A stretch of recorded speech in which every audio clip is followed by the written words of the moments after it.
Yes. I love you, Connor Happer. I do. Thanks. And I love you, Mike Schaefer. I love you too. And the reason Feels like why there's a butt coming. Oh, big time. And the reason why is because, yeah, oftentimes, like when you guys leave, I do reflect on, okay, what was said today to Connor and Schaefer, and did they have certain points in terms of how I live my life and how I should maybe adjust things? I will be honest with you too. Sometimes I do adjust. Sometimes I'm like, you know what? Take a step back or be a little more self-aware. Or like, you don't have to do this weird thing to, just do this weird thing. Okay. I have a point of contention though today because I told you I'm moving next Friday. Okay. I am not moving. You really want to do this? I do. You want to know what my problem is? Yes. Okay. Oh. First of all, they're taking this woman's blood pressure at the tennis. Oh, it's like Jewel Oscar. Is she okay? Must be hot. It looks very hot there. Did you do the blood pressure thing every time you went to the grocery store growing up? Yeah, definitely. Press a button. It's so The sick. thing tightens up on you. You're like, oh my God, I did it. Minute. Gets for a split second, it gets too tight. I did it when my wife was pregnant. I was like, I want to do it too. Yeah. You wonder if the machine's just going to take over and you're never going to get your arm back. I remember being jealous of my bigger brother because he could do it obviously before me. And like Chris used to like go and take his blood pressure. And I wasn't big enough to get my blood pressure taken until I was like 6 years old. And when I could do it for the first time, it was a big deal. Your arm to get chopped off. I was like, yeah, I want to feel it. And then I got scared. So you're moving soon. I am. Congratulations. And you It's actually a big deal. I'm very excited. disclosed to us that you have begun the process of moving, which is a very normal thing to do. And to begin that process of moving, you've decided to pack up and store most of, if not all of, your clothes. 70% is probably where I would put the number currently of my clothes are packed. Okay. I don't intend. Now, can I ask another question? Go ahead. What in the 70% of your clothes, how much of them would you say you the 70% of the clothes that are packed? Great. What's question. getting used? I have none of it. I assume all of your winter stuff is packed. That's the easiest thing so you start That's with. fine. bang. That's what I was trying to. That went first. No problem with that. Yesterday was the first bag that was packed of clothes that I would actually like be wearing right now. Okay. So I would say that 50% of the clothes that I would probably be wearing during the summer Really? are being packed up right now. So you've cut yourself off. I mean, we're whittling down right now. Have My you second lined it up question- like you have this to wear for the next few. Like you Okay, already so know? that is a question I have. Like, should I? Because I have another load that I'm going to do today. That I'm intend unpacking today. Should I start lining up my outfits for the next 8 days? I mean, I Would that be the most would hope and efficient think way that of going you about it? had maybe subconsciously thought about this before you packed up 50% of your clothes. My subconsciousness was keep the underwear, all right, and like make sure that I have enough shirts to just consistently be cycling out. Socks So- too. Are you going to do laundry between now and when you move? Okay, no. So it's like I'm doing all my laundry now. Like they're all getting washed and dried before they get packed.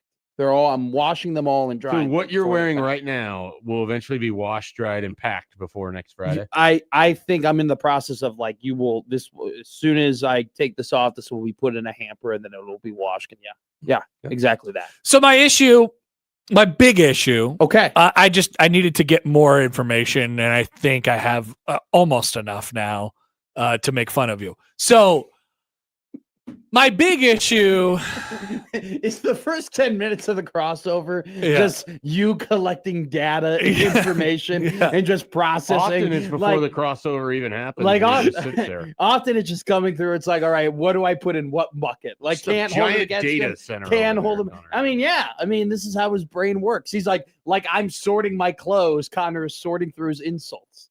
So, I mean, there's many things. I mean, first of all, when you were talking about going back and replaying the things that happened, you're overthinking it. So that's a problem. And then the second thing, I've moved. I move a lot. I've moved a lot in my life. Yeah, Recently. And I've moved recently, and like the clothes are the last thing for me. They always have been. The clothes are because you need the clothes to live. Right? You like it's so the things that you I'm use just laughing on how you said that. the Yes. things that you use on a daily basis are the last things to things, go yeah. / might not ever even get packed at all. Like you really? you just toss a bunch of clothes in the car last thing, and you move them to where you're going to go. Trash bag. Yeah, trash bag. Do you have a closet? Do you have hangers? Do you use hangers? Yes. Okay. Yes. I am. Look, I I don't am know how you young, but live. I'm not a heathen. Yes, No I use judgment. hangers. Don't know how you live. I mean, So- Connor Happer has famously said that my clothes are never wrinkly, so I do take pride in hanging up my Oh. shirts. I said that. Yes, you did. He does not agree with what he. No, I do. says. That sounds right. I've never noticed it. He's told me before. He's like, I've never seen you in like wrinkly clothes. So I'm assuming all the stuff that's hanging because you'll have access to the next place while you still have access to your current place. yeah, You I can have a 48-hour period. just- Yeah, so of you can just where move I all the can hanging go. stuff. So that's actually a great piece of advice because I was thinking of like, do I start taking my clothes off the hangers and then, I think packing that's the what he's hangers? talking about when you put the clothes in the car. At See, the end. this is what my counterpoint to your point is. I am Maybe I not- just don't have enough information. I'm not a very clean. I don't have a clean room. Okay, That is shocking. and no, it's not. And Everyone here is surprised. and so part Look at Josh's face right part of this moving process is if I do all the clothes first, I get all the clutter out. You Oh, know? so you're just taking some layups. This is why I okay, asked you okay. to get a closet because I Exactly. just assume all the clothes are in different piles on the floor. Like you have a pile that's Well- clean, and then you have a pile that's dirty, and Mhm. sometimes in your brain you'll forget which one is which. It and really you'll is have to just smell I- your clothes. I'm really good at keeping my room clean until that first trip.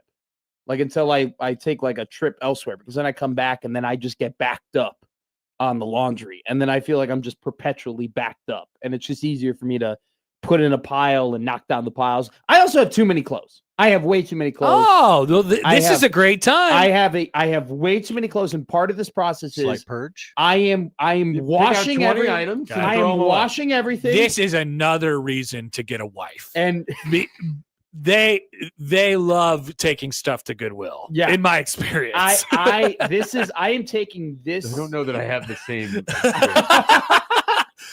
well, here's the other thing. Like They like You're in a my shared wife likes the closet space? culling. I'm the one that's physically taking. like it. you're in a shared closet space, Yeah. and so there's only so much room, right? Mhm. So most of the time she's like, hey, you don't wear like 90% of this stuff. I'm like, you're right. You just take it, Dan, pack her up. roommate Dan has said this to me before for months, actually. Mhm. Roommate Dan has told me over and over again, dude, you have too many clothes. Like, he's like, part of the reason your room is a mess is because you have too much laundry to do. Like, you need to limit what you have. I've been told by multiple people that I have too many clothes, and I'm going to be real with you. Is it like too many shirts? I have not purged my wardrobe since junior year of high school. Yeah, you got to do. Oh that. yeah, you got to I get that still out of there. You have- don't wear that stuff. I still Those am free wearing. shirts you got in college, Still just get have rid them. of them. I still have the free shirts I got in high school. Get rid of some. I of them. still have the green free shirts. keep the sentimental stuff, which minimize that. So like the brothers, like my t-shirts from Brothers, like the bar Throw 'em out. t-shirts. No, I want those are sentimental. Those are come on. I'm only a couple years removed from college. Those are Yeah, I sentimental. mean, I So your remember a bar- time when I had to look at the my stack bar of shirts I have to keep. old Chicago shirts that I had from the beer tours, and I thought to myself, I'm never going to wear these again, and then I See, threw them away. Part of the problem is when you're moving, you go through all of these things and you see them and you're like, oh, I Yeah. have this. Yeah. And then there's 1,000,000%. there's that thought But that it needs comes to up. be, I have this, Right. not I Right. have this. I think I just need you two to help me purge my or Well, honestly Again, I just, maybe again, we that's just why you don't. need a wife I because just the need wife will say, someone "No, else to no, do Sounds like this. Dan you're can do getting this. rid of this." You're not going to want to hear this, Dan but could definitely do. you're What not if you let Dan pick up 10 things to get rid of for you. I think Dan's gonna need to pick out like 40 things. to Well, get rid whatever the number. you're not Yeah. going to want to hear this. But I mean, you could get rid of almost 100% of your clothes and not notice right now. Well, he wouldn't have anything to wear. But he would make do. And then there would be more shirts that just come out and then they would be your shirts. You know what I mean? Oh, I get Like, what you're it- saying. you- I could throw The better away- way to yeah, do things yeah. would actually be, now this isn't possible for most humans, including myself. So I wouldn't, you're obviously not going to Burn be it able to the do this. soil is what he's going You're not going to be able to do this, but like what you could really do is pick like 15 things that you do like and throw the rest away. I Not- could not do that. You're not going to do it. I No, could not you're do that. obviously not there. Now, yet. so here's part. I am using this process of moving out, fully washing all the clothes, to then when I unpack and I'm in the new room, I'm going to put a bunch of them in a pile and then send them to Goodwill. Like You that. do is it before. happening. Don't ever bring them to the room. Don't bring them to the new house. Take it from two people that have moved in the last year. You do not bring anything to the new place. Yep. With the idea that you'll eventually get rid of it because it'll get put somewhere. And frankly, you and then it have sits. this great. You're is the blessed. time. This is the You are cleanse. blessed with a great gift right now. How many days until you? 8. That's a long time. You and got a weekend. I can't imagine that you have that much stuff either. Or that you're busy. No, I would say that I'm probably 40% done. Okay, so it's time right now, today. I can't today, but I could Monday. I can't. I'm host. Here's the That's a worst long part. time. He's got a from now. 4-day weekend. Yeah. Well, I'm hosting people. Like there are people who are going to be staying in my apartment this weekend. So I Even have- more reason to get the crap out. Yeah. Well, that's why I'm washing all the clothes right now. So you're saying even before? So There's floor space for people to sleep. I have them. I have my. I have a lot of clothes packed in the suitcase right now. Are you suggesting that I just currently unzip the suitcases and then I just do it right now before I even? Well, yeah, because it create more room for you to put clothes that you're going to need to move in. That's a good point. How- Great point, Schaefer. I have a question. Go How ahead. many pairs of shoes do you have?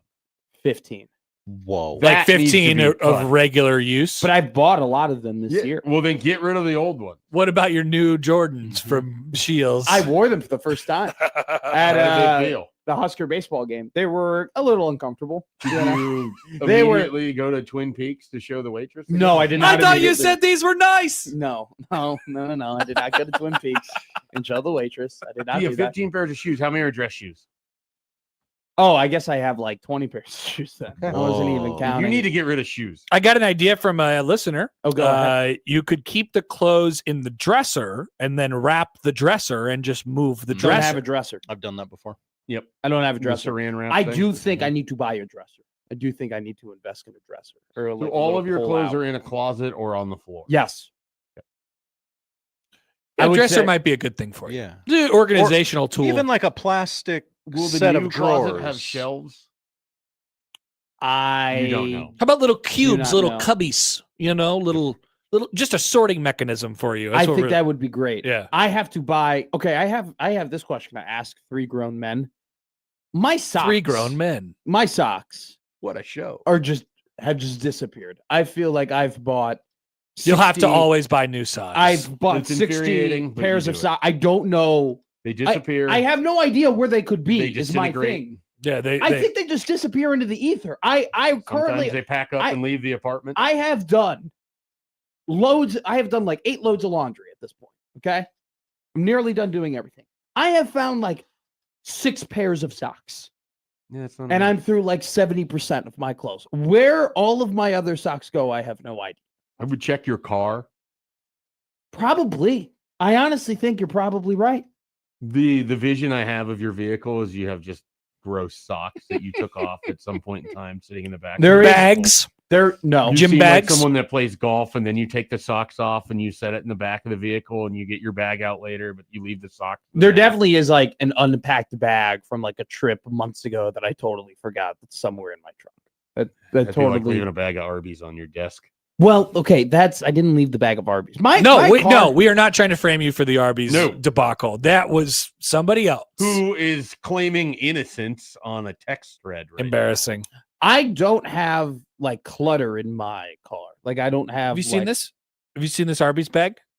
No, there was a debacle. There has been a debacle. Can I be Oh. real? It's starting to smell right now. Like over there, it's The starting to. bullpen Like, smells like Arby's. I can start. I got up Whoa. and I was We're like, at, whoa. 20 some hours of Arby's. Yeah. Yeah. In a it normal smells. spot, we would blame this on Matt, and then we would wait until he gets here to rub his nose into it and say, "You see what mistake you've I took- done," I took and then he would throw it away. Like I'm a dog with piss. Yes, yes. Like I just That's pissed right. on the carpet, and you're gonna That's run right. my face into the piss. Is that what you just compared me to? I took You a just bag. compared me to a Largely dog? was- Are you kidding me? we have done that like already know. a You lot. not Yeah. regarded the crossover as obedience training. Low key, yeah. We're trying to get you to heal. You're trying. Sit, Honest, shake. Not that kind of shake. Handshake, you Oh, idiot. oh, my bad. I thought you wanted me to shake. That's not what dogs do. I often think that this is kind of like girlfriend training too, because it's just like, in a way, it's like I need to be cleanly enough and to be, adult enough to have a girlfriend. And so I feel like this is part of making me The better. current version of you is capable of having a girl. I don't, to be honest with you, my perspective You, is create this weird pedestal of how you can have a girlfriend. I want I to don't treat a lady understand. right. I want to treat her right. that's a drop. I want to wine and dine her. All right. I want to take her to nice places. I want her to feel like every day is Sunday. Can make a know? whole Do parody all of song this out as of your this. current form. I'm just saying, like, if I'm going to do it, I'm going to do it. I'm not going to half-ass having a girlfriend. Yeah, nothing you said is something. That I want to couldn't treat a happen lady right. now. I do. I want to treat her right. Like she should be treated. Like nobody else could treat her that way. So my perspective on this, what we've done to you on the crossover. J-Man goes, Happer has a puppy finally named Matt. No wonder he doesn't like dogs. I'm not thinking about in the back of my head getting you to the point where you're capable. I think you're very capable of having a girlfriend right now. I think you could absolutely do that. I don't think it'd be any problem. I just want you to, I want you to be able to go through life and, kind of know what, but you'll be fine. You could be really, we don't need to do any of this for you. We're just trying to help. No, I mean, I could. You could do this without us. I could be more cleanly. I could definitely be more cleanly. That could definitely take a step up, but I did get my oil change, on time. And that's great. I filled up my gas tank completely yesterday. And, that's awesome. Nice job. I've invested in apps that allow me to get reward systems. And I'm getting my S together, I'm getting my crap together. You filled up your gas tank. Yeah. Human. Well, I was filling Damn up. it. I was living my life a gallon at a time, but now I was like, you know what? Bite the bullet, kid. And You weren't literally just filling up a singular gallon, were you? Yes, I was. It's $5.30 a gallon. But then $5.30. Oh yeah, premium gas. Yeah, you guys. All right, wait, real quick. You guys were talking about like you guys were talking about driving non-descriptive cars today, okay, on the show, and how it's like you don't want too fancy of a car. I know it's rich for me to say it, but I agree with you. Okay, I love my car. There definitely is a part of me that wish I just drove a car, a regular Toyota just Camry a car, baby, that didn't cost an arm and a leg to repair everything, that didn't have to buy premium gas, that didn't have to get the super synthetic oil. I kind of wish I just drove a just regular old Toyota Corolla. I don't need to be driving the car that I drive. I really don't. I don't need to own the car that I own. Your car is also red.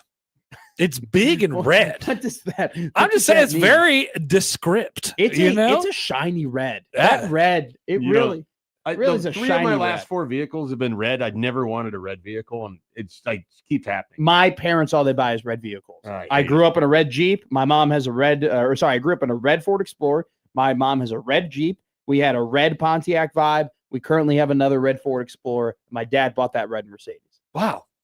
There's something in there. I mean, you could learn a lot about people by what color their cars are throughout their history. Yeah, screw astrology. I've never really been in a car? position where I get to pick the color of the vehicle that I want. Like I'm buying the vehicle and it's like, this is what's available right in front of my face. I want a blue. I want to, when I buy. Well, that's different. I mean, that's red. A thing too. And I don't have a vehicle because the police captain of the precinct in Lincoln hit me on my way to do a podcast from in 2017. He hit me. So I don't have a car anymore. So now I have to buy a car. It really hit. That's John Sterling when the foul ball hit him. Ow, it hit me. You played me that clip the other day. It's a good RIP. Happer has about 8 clips that are just living in his head consistently that he is just waiting to drop at any given moment. It's great. Sometimes radio we go show to break host. and he's immediately playing some video, and I can tell that halfway through the segment, his brain had started thinking about how he was going to play the video. That's right. And so then as soon as he's like, it's like he has to get it out. It's just the gorilla. I was surprised we never watched the gorilla video today. Just Happer just thinking about just how can I get Rex Hudler calling the moon a planet into any conversation at any point? Mm-hmm. What a great planet. Beautiful planet. Well, glad it's a moon. So good. That's like on my YouTube recommended. right now. Like every time I go to YouTube, it's just like I'm only a couple. Ryan the scrolls Fever's the away best. from Ryan HUD. the Fever, he hates the Yankees so much, and you could It's a tell. very American thing. You could tell how much it pained him last night to utter the sentence. Then the Royals are swept in the season series by the Yankees and are outscored 50-10. Oh my God. Like it hurt him coming out of his mouth. I could feel that through the television And screen. you like that a lot? I did not like it. Okay. I did not like when he said that. What record did the Royals have? I'm really just focused on my own tire fire right now. I haven't been able to pay attention to the They won one like against 15 to City. 4 yesterday. They've lost 10 games in a row, Mike Schaefer. That happens. It's Oh, 10? Does you think it- you're special? First off, it's only ever happened once that you have 2 10-game winning streaks and 1 10-game losing streak. That okay, team so was the you just said that they've 2017 had Dodgers 2 10-game winning streaks? and 1 10-game So they're losing 10 games above 500 on streaks. I would alone? say that this streak of losing that is more man's team is sustainable. like 14 games under 500, and you're crying. I Right got now. outscored by 40 by the I'm Yankees. a Cubs fan, all right? I'm gonna be You're always crying. I yeah, get it. I'm always crying. I'm always Mhm. whining, That's all right. right? I am, let's just be real. I'm one of the worst kind of fans when it comes to the Cubs fans, all right? I'm not a cool Cubs fan, all right? I'm not a great Cubs I fan. don't know, like What about how- that one lady who streams herself? That I one. can't stand those people. Okay, but Those- we talked about this. But are you worse than her or better? No, I'm way better than her. Anybody who I streams guarantee you no, do no, a no. 1-to-1, he's going to be No, better than No. Anybody who streams themselves and thinks they're cool and that people want you honestly think that I don't know. I want to watch you watch a game? Buddy, you're not that entertaining, all right? You're no more entertaining than me on my couch, okay? I don't need the people who are Stay so tuned for the Husker they- watch party they this are fall. they're a bunch of sociopaths who think that people want to watch them watch the game. You think you're so great that somebody's going to take their time to be like, oh, I'm going to watch the game, and oh, I want to see what this I random person who cannot doesn't know wait. more than I know Great to time watch to the mention game. that I cannot wait for our we'll watch be party. having a live watch event for You- 1620 The Zone where you can watch the game. With us. You also understand that if there's a woman on the screen, there is a subset of men that will just stare at it. Yeah, those It- guys it are doesn't- losers. it doesn't More than matter. one They are subset. losers. You know what I'm saying? Just go to a bar. Go to a bar. You know what my generation needs to do? We need to go to more bars and talk to more people. That's just what we need to do immediately.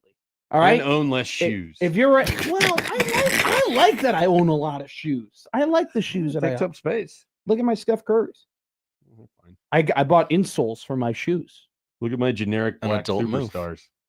They're the same as the Those are last cool. generic. When black is the superstars peak that I own. time of your life to have cool shoes? Is it like Now. 7th grade, 8th grade? It's- Great question. It's Oh, high school, no. middle school. I Yeah. think middle school actually. I think Yeah. it's middle. I think it's school. like If eighth you have grade. cool shoes in middle school, that's a big deal. Maybe- I couldn't agree more. You had cool basketball shoes when you were playing basketball in Yeah. middle school, big deal.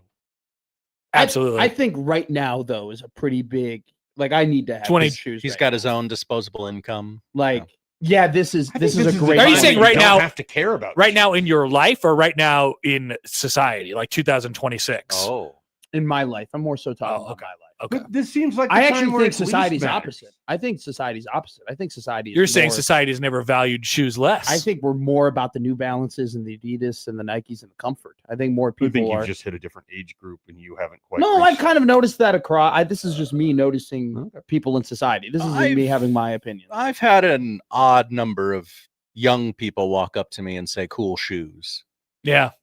I Pe- think the I young think- people they care cool about the shoes? shoes. Yeah. I think Hap's shoe game is really good. I think you have I think you have But- a really good shoe. So what happens now is there's so many options for shoes. Mm-hmm. Back in my day, there was just one cool shoe. yeah, great point. And it was just whichever That's Jordan not was coming true. out. He's not that old. East Bay existed. Like you had options to buy shoes. But the options But now what I'm are saying way is they more. make You could go to more Crosso- shoes. Like there was all the stores in the mall to get the shoes. right. so But that- what I'm saying is that there are more shoe brands. Like there are Well, more. yeah, there's more brands now, but like everything had its moment. Like you're old enough to remember when the Iversons were the biggest thing in the world. I do. And I my remember. favorite shoes I've ever owned, I had a pair of black, third generation or third version of Iverson Ah, that I great. wore for basketball. Those got a lot of cool shoe content. I do kind of understand the people though who are really into shoes because my shoe shopping process recently has been very rewarding in the fact that it's like I will look at 30 pairs of shoes and think they're all disgusting. And then you look at one, you're like, whoa, That's the one. that's it. And then you look at the price and it's even better when you're like, wow, what a deal. You know? That's my threshold for basically buying anything. I dislike 90% of all stores. I go to a store and I would not even think of buying 90% of the things. So how do you have That are so on the many racks. clothes? It's amazing that you're in a store as much as you are. Yeah. You spend way more time in stores than I do. Well, just Shields is so great, you know? But And 90% of Shields is garbage, according to you. I know. I don't want the Dallas Cowboy crap they got. you There is know? the internet where it'll just tell you what you See, want. Someone did tell me that where they were like, you could go on Amazon and you could buy this or whatever. You could look up that. And I go, I don't know. It feels like cheating to me. Like I Zappos. want to walk through the store and be like, oh my God, I found it. I didn't think I would find it. It's but I about the found it. find. It's about the hunt. I can think Exactly. of, man. Like with shoes, I appreciate especially, I don't that. want to buy shoes online. Like if I can do it. I told somebody, I was like, I would love a Teenage Mutant Ninja Turtle head cover for my golf bag. Like I would love to have a TMNT, But cover. you want to find it. And they were like, well, you can go to Amazon. I'm sure you could find. Do you want a Leo, a Raphael? Raph? I want a Raph. Is that your guy? That's my guy. Concerns me that we have the same guy when it comes to the teenage. Why was that Mutant Ninja concern you? Maybe that's a compliment. Turtles. It could be. Could be. He likes. You like Mikey, right? You're a Yeah, Mikey guy. Yeah. I assumed you were 100% of Michelangelo. No, I go. I don't have Raph, a favorite turtle. Fabber, I would Sad. guess would be Leonardo. I have no turtle. I love Donatello. Okay. I'm a Raph, then Donatello, then Mikey, then Leonardo. I think Leonardo is a dweeb. So weak. He's the leader, Yeah, exactly. He's but got the he's like best- Hey, Fred I've always from, wondered- Scooby Doo. What's the difference between the Ninja Turtles and the Teenage Mutant Ninja Turtles? What's the difference? How many words you want to say? Okay. Yeah. They're the same. They've They're the always same. been the They're Teenage always Mutant teenagers. Ninja. Yeah. Yeah. Even when they're large. I get. It was in the live action movie with Rickson. Were they teenagers then? Yeah, they're still teenage Yeah. Mutant Ninja Turtles. I've I never mean- known. I never got into it. There is a pretty good cartoon out right now. There's been great cartoons for that for most of the time. But the movie, I'm saying Oh, the okay. cartoon movie on Netflix. I'm Gotcha. watching it right now, and they're much younger. They're like how many in, days is it middle going to take school. for you to finish the movie? I started it like a month. Probably ago. only like 90. Yeah. You watch it like 3 minutes at a time? No, but I haven't watched it in a while. But I know exactly where I'm at. I am. And where I Well, can pick up. the show will, when you're currently watching, it'll keep it. Yeah, but right around. I was watching it, and then the NHL playoffs started, and then I've been distracted. No Like- NHL playoffs tonight, Matt. You I- can watch Memento. I could watch Oh, Memento. Lenny! That's the crossover. What a Powered movie. by Ever Love a Concrete Repair and on everloveaconcrete.com. Lenny. Middays with Matt coming up.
I need your help. I can't tell you what it is. You can never ask me about it later, and we're gonna hurt some people. Whose car are we gonna take? I have a lot of things I want to get off my chest. That's an absolutely horse crap call. Make room for Daddy. But they are who we thought they were, and we let them off the hook. Chicago is.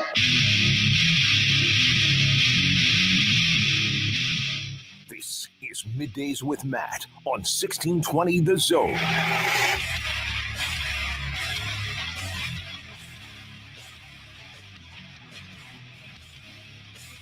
Middays Matt live and rolling here in the 1620 Zone Radio Network. Matt McMaster, as always, joined by Josh Odson.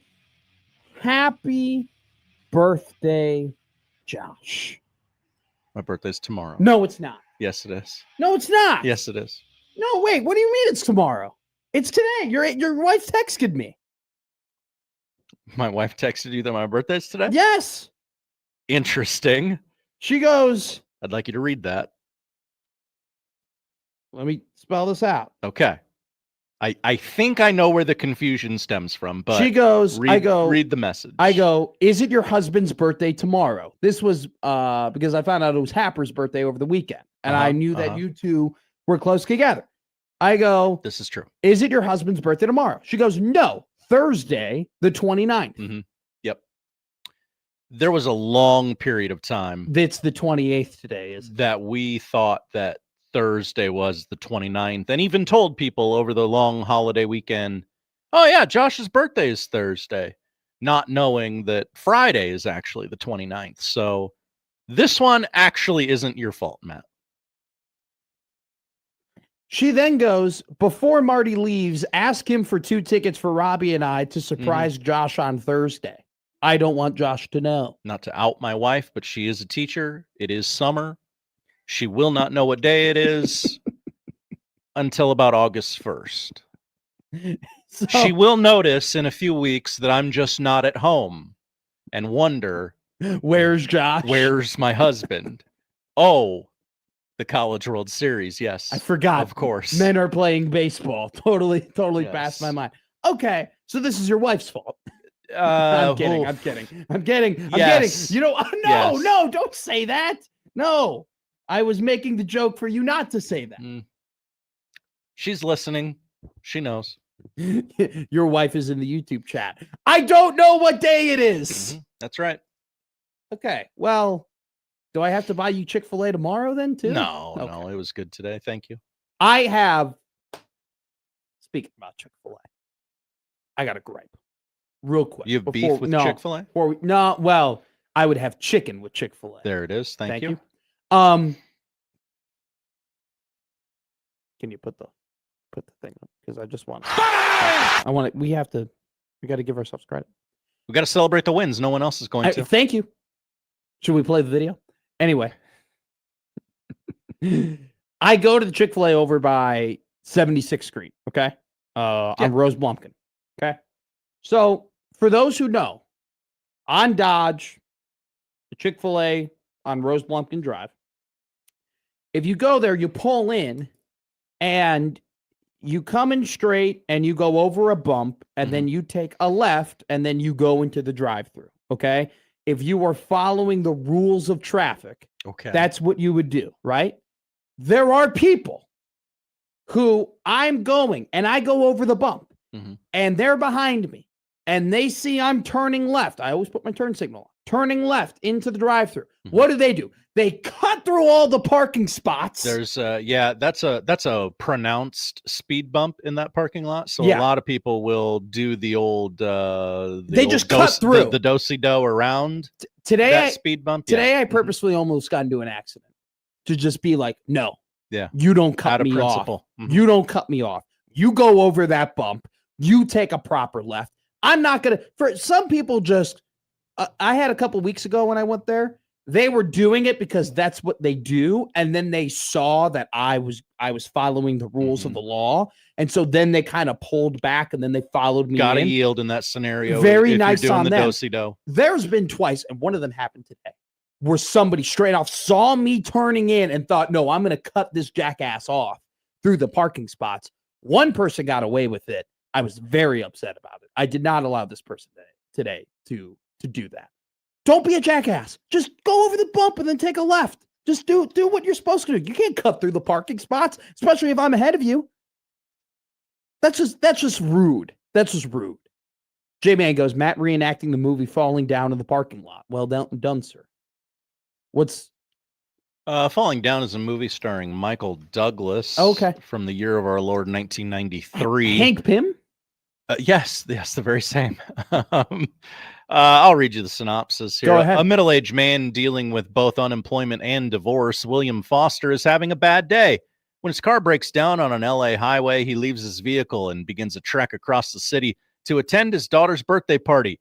As he makes his way through the urban landscape, William's frustration and bitterness become more evident, resulting in violent encounters with various people, including a vengeful gang and a dutiful veteran cop, played by Robert Duvall. This sounds like a classic 80s movie where it's just like, oh, something very inconvenient happens to me, and now I have to do something very funny, you know? Oh, it is not funny. Oh, well, it's not? It's not funny? It depends on your take on the world, but yeah. I'm still mad at you for saying that I haven't lived life enough to experience Denzel Washington movies. I still am a little offended. They're adult dramas. How many more years of life do I have to live before I can fully and breathe, really take in Denzel Washington? 6. So I have to be 30 Yeah. in order to really feel it? Okay. Yeah. Okay. Or get married at 19, have a kid at 22, which both of those things have passed you by, which is fine. I would not recommend doing those things so early in life. Did you do those things early in No. life? Okay. I didn't know. I'm still learning about your life experiences. We're a little bit better along now that we're about 6 months in. Sure. I mean, when it came to my knowledge of Josh Hodson, I didn't know my ass from my elbow really when we started doing the show in January. But now I know. Look at you. Now I know that your wife, when the summer comes along, just forgets what day and dates it is. That's great to know. Makes a lot of sense in our house. It's summertime in the Hodson household for everybody except Josh Hodson. And that's fine. We have different jobs. But She's accommodated a couple months off in the middle of the year. I am deserves not, and that's fine. They're different. By the way, I thought Josh time was a bit. No. It is not a bit. You only respond to me and really text me during the hours of 9:30 to 11:30. Like, if I text you before or call you before 9:30, I'm probably doing something. I'm not getting a response. I'm not getting a call back. I'm getting nothing. There was one time where you did call me back at exactly 9:30, and I was like, wow, Josh time. This is incredible. So there you go. Well, happy birthday tomorrow, Josh Hodson. And don't cut me off in the Chick-fil-A parking lot. Okay? Yeah. And if you're a Chick-fil-A worker out there, bring it down a notch. Bring it down a notch. Bring it down a notch. All right? All right. Could you be more specific? You don't got to be so nice to me. Okay? Okay. I get it. I appreciate you. That's their bit. I don't like the bit. All right? Just take my order, say sounds good, and when I say thank you, then you go my pleasure. But this woman that I was, talking to, like, I don't need a compliment every fourth word from you. Okay? I don't need you to sound so happy and so joyful that I'm ordering a chicken biscuit and a Coke Zero. Okay? You can, I don't want to say just put the fries in the bag, but like literally and theoretically. Matt goes, "You're too nice." Typical Chicago guy response. Look, I'm not asking you to be rude. It was just a little bit too much for me today in the morning. Okay. I just felt like I was hit with a tsunami of niceness, and I didn't really need to be hit like that. Ledsker goes, "Thank you. If refilling my pop is truly your pleasure, you should reevaluate your life choices." Well, I'm not making fun of them. I'm just saying, take it down a notch. Like Ross and Friends. They kill you with kindness over there. Buff Scorpion, great comment. Is there anything you don't complain about? You'll come to find out on the show if you listen enough. Probably not. Jimmy the Greek. Matt is describing himself when he introduces a guest. That is true. What is his picture? Is that just a? That's That's just a oh guy. yeah, Look at that plumber's crack. That's- He's fixing the engine. Yeah, get a good look at that ass. that Josh is Hobson. okay. His avatar, I believe it would be called. Yes, it is. a man working on the hood of his car, bent over, Full working crack. on something. Yeah, we got a half moon in whatever city this is tonight. Talking about licensed crack dealers. That guy's one That yeah, I don't know if he's licensed, but he's dealing it out, of them. whether you want it or not. The Chick-fil-A worker kept telling Matt how good his radio show is. No, don't be that crazy. PC goes, looks like an Iowa play. I think it was. I actually noticed that Oh, right as really? I was closing the. You're really. Oh, Jimmy goes, saw this the other day when I was at a gas station in Council Bluffs. That would be is that the horseshoe in the background actually? You would know better than me. Dude, I went to the casino for the first time in months. And when I mean months, I mean like a month and a half. On Sunday. It was pretty popping for a Memorial Day Sunday, I'll say. Well, the Sunday of a 3-day weekend like that, like that's an extra Saturday. They were basically, rolling at the craps table. Roommate Dan had a 42 roll bubble craps. Yeah. 42 rolls. Insane. Oh, okay. He So I rolled do understand He what you're rolled saying. it 42 times. How long did that take? It took us 40 minutes on Okay. bubble craps. Because we were around a lot of people. They were pulling. They were like, at one point, like, hey, you gotta get over here and see this guy. Bruh. Like, and the thing is that the machine we were on, it's like this woman's voice. And she goes, hot shooter. Oh, You so know, everyone hears. And everyone's It's like a hearing it. siren song.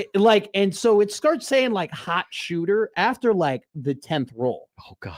So we went 31 rolls of this woman go, yo, 11, yo, hot shooter. And like people started crowding around us.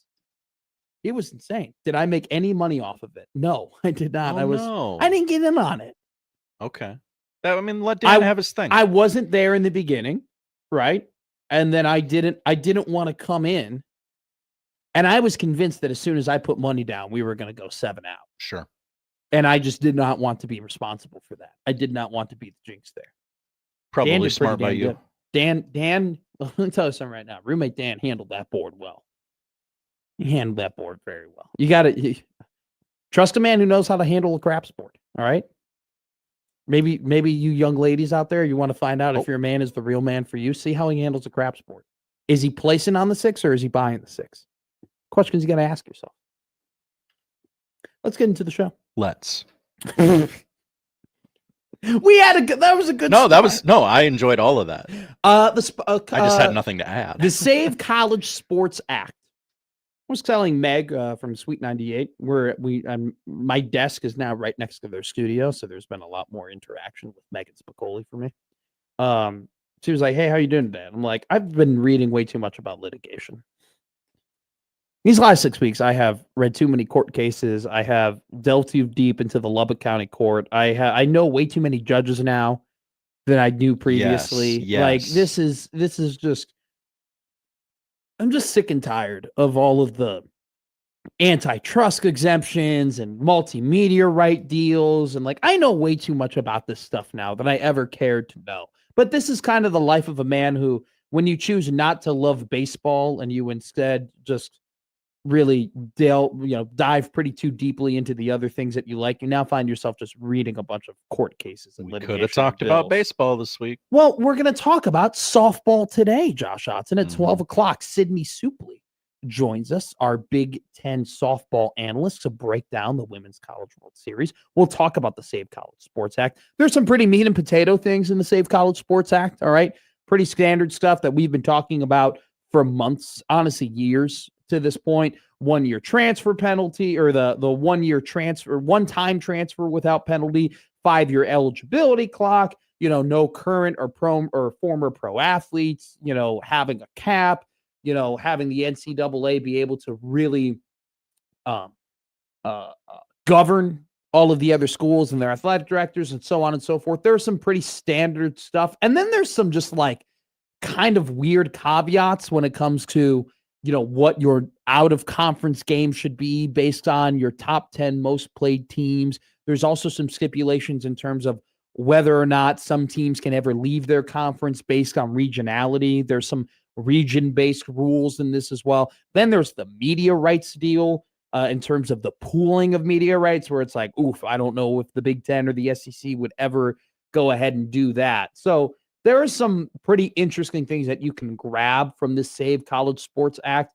Obviously, this is, the bill has been signed on. It's a bipartisan bill, right? You got to go. There's a lot more to go through before this thing could eventually get accepted and we can start rolling out with what this will end up looking like. It'll be a very interesting process. But just reading the rule and the fact that this could end up going through and we could have an actual governing body with this antitrust exemption that the NCAA could eventually get is a very interesting thing to talk about. We also have a quote from a senator, which I found very interesting, but also is kind of what all of the other pro leagues have been doing. Senator Chris Murphy, I believe he's from Connecticut, argued a little, kind of pushed back a little bit against this rule with a certain argument, but I would argue that, honestly, the NFLPA and the MLBPA and all these other organizations have been dealing with the same things in the past. So we will have a conversation about that. Josh Hodson, I read this morning a college basketball NBA draft deadline winners and losers article. Wow. You're disgusting. No. That's not the point. I'm not trying to prove I'm a sicko. What I'm trying to say is, I don't know if there's ever been such things written. I don't know if I've ever seen a NBA draft deadline winners and losers article. That's a new one.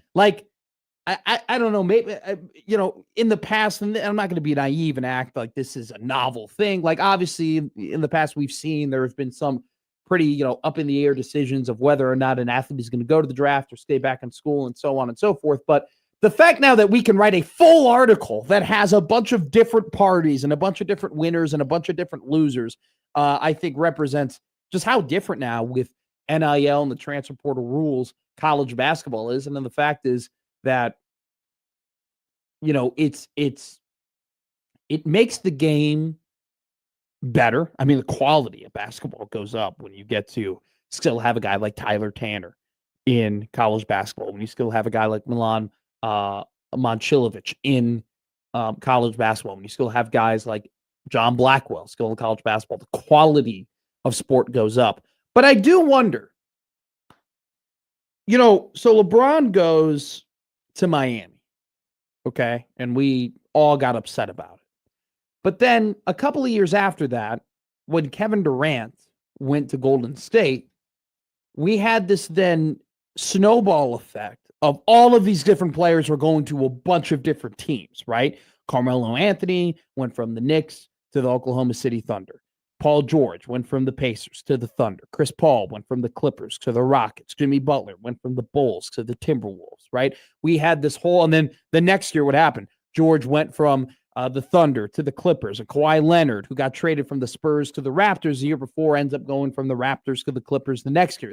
We had all these dominoes falling, and it was fun. For a little bit, it was fun to see all these different players going to different spots. And, the fact that you're all in, you're all out of whether or not your guy is going to, declare for the NBA draft or not declare for the NBA draft. And everybody's having a jolly old good time. And then eventually the kind of luster wore off in terms of different players going to different teams in the NBA and, all of the kind of movement through trades and free agency.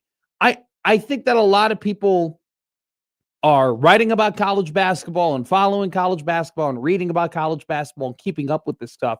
And they're entertained in a way because, college basketball is keeping a lot of really high quality players. And this is movement we've never really seen before. I do wonder if, like the NBA, though, we got tired. I mean, people got really tired of players moving to different teams when Kyrie Irving went from the Celtics to the Nets and when James Harden forced himself to 4 different teams in 5 seasons and Russell Westbrook was bouncing around the NBA like a pinball. Do you remember that Russell Westbrook was a Denver Nugget? People do forget about that. People do forget. It's one of those things where it's like, I really do think, and I'm enjoying it. I'm not pretending like I'm not enjoying it. I'm enjoying it greatly, and I very much enjoyed reading about all the different decisions that these players could make. And we're going to find out where Momcilovic ends up going. Will it be Arizona? Will it be Kentucky? Well, St. John's, who made a big splash yesterday, will they make another big splash with Pitino and get Momcilovic? That would be massive for that team and massive for the Big East, especially considering I think UConn, hands down, after keeping Braylon Mullins, is going to be one of the better teams in the country this year. It's all great. I'm loving it. I wonder, though, do we get tired of it eventually like we did in the NBA? Just some food for thought. But we'll go ahead and we'll break down some of the movement we've seen around college basketball and ask a couple questions about some players and some coaches. Like I said, we'll bring on Sydnee Souplee from the Big Ten to talk about the Women's College World Series. Nebraska softball plays their first game of the WCWS tonight. 8:30 Arkansas. You can listen to it here on 1620 The Zone.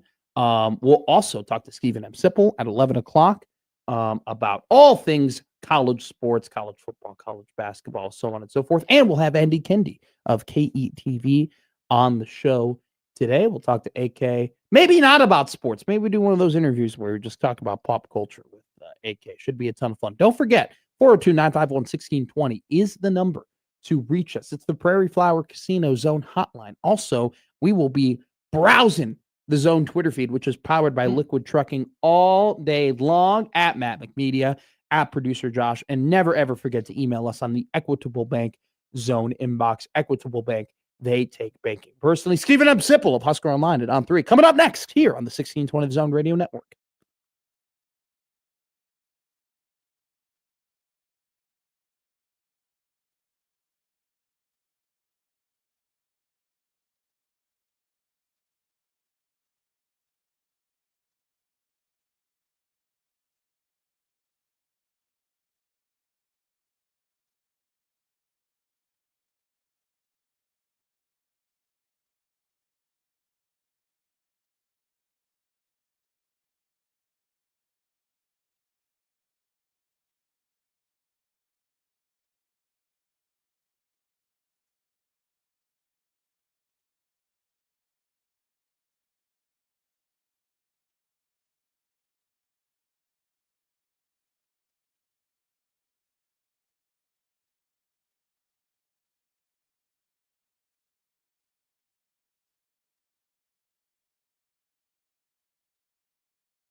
Now, back to Middays with Matt on 1620 The Zone. Media members are at Haymarket Park currently right now for Baseball Regional Media Day.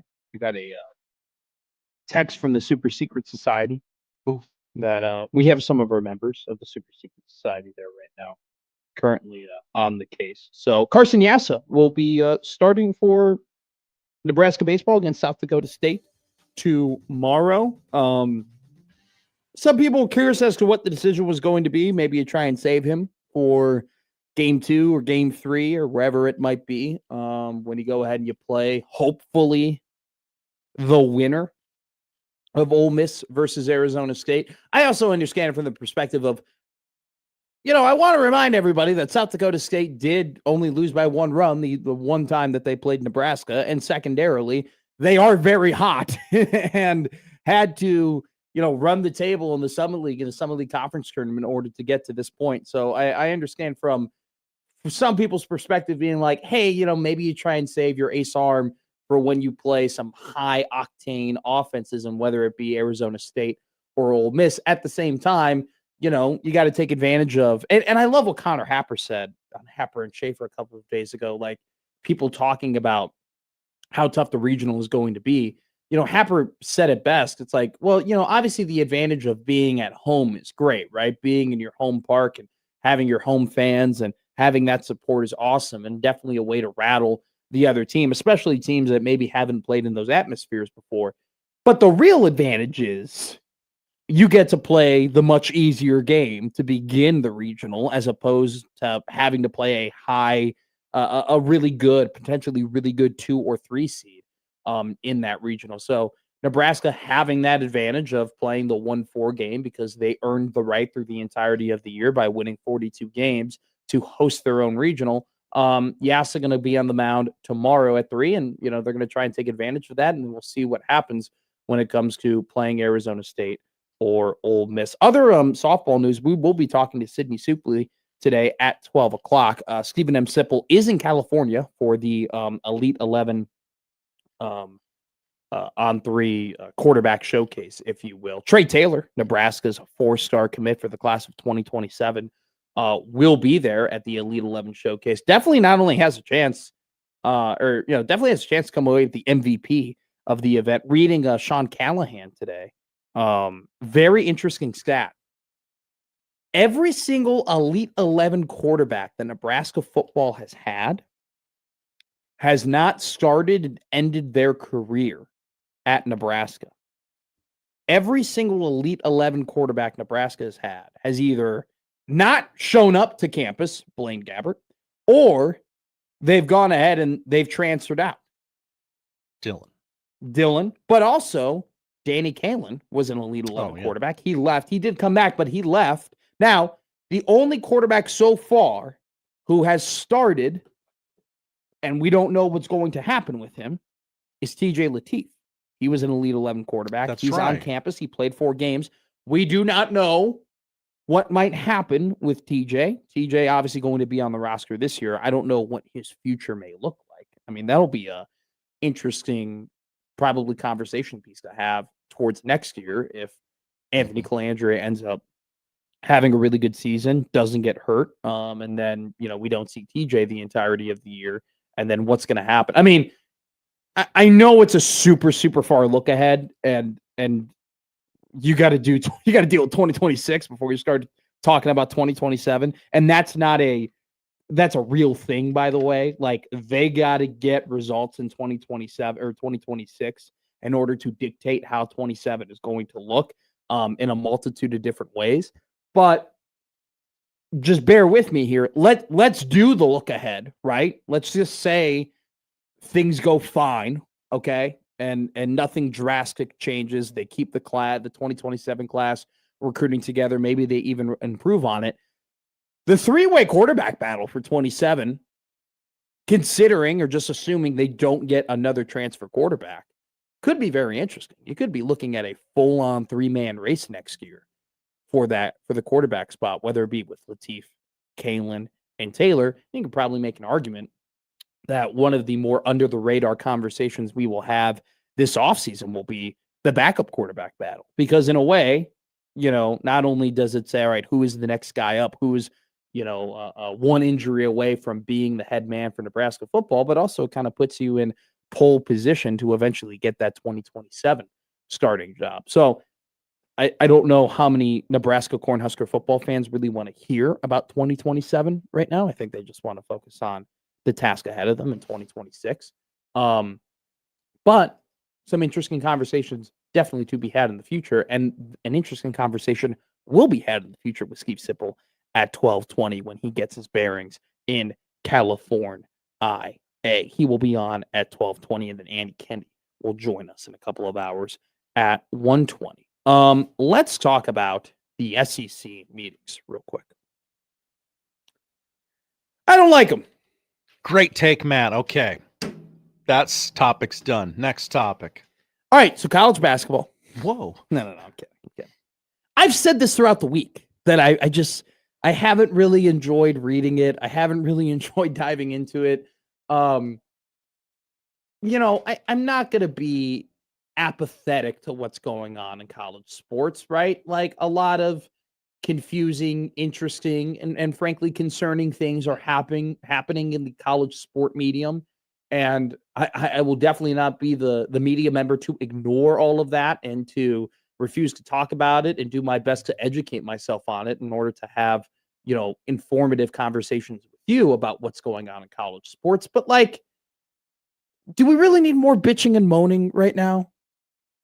Like, do we need more and more people to just tell you how bad it is over and over and over again? Do we really need more and more be like, oh, it's so hard to make a 12-team college football playoff, and oh, we don't have governments? Do we really need more idle threats from coaches? Like, I love Kirby Smart. I love him. Okay. I mean, his whole idea of like self-governance and, we could break away, and he didn't say that directly, but he definitely inferred, hey, we could break away and do our own thing in the SEC if we wanted to. Like, it just solves nothing to me. Them all gathering and telling media members, obviously the messages they want to get out that has an ulterior motive, right? You got coaches complaining about the fact they now have to play 9 conference games. Dude, get in line. Like, seriously, like, you're complaining about something that's pretty standard. You're complaining about playing the same number of conference games that the Big Ten is playing. Really? The conference that you think that you are overall so much better than, you're complaining about you have to do the same things they have to do. It's one of those things where, there have been some interesting points made by coaches in the annual meeting. I think the one that I always harken back to was Kirby Smart, being like, do we really want all of this? Like, we have to make sure that we're keeping an eye on all the other sports that can be affected by football. I liked what Sankey said about, hey, let's take a step back and evaluate all of our decisions and evaluate, how the stakes might change and how the regular season might change if we make a 2014 decision. I loved Mike Elko's quote about, what do I want? I want 40 teams so I can never get fired, so I could say I make the college football playoff every year. Like, I think there's been some interesting points made, but for the most part, it's just been a lot of moaning, just been a lot of complaining. And I don't find that to be progress. Now, very interesting quote came out yesterday from Greg Sankey. One of his coaches cut him off in the Chick-fil-A parking lot? No. Okay.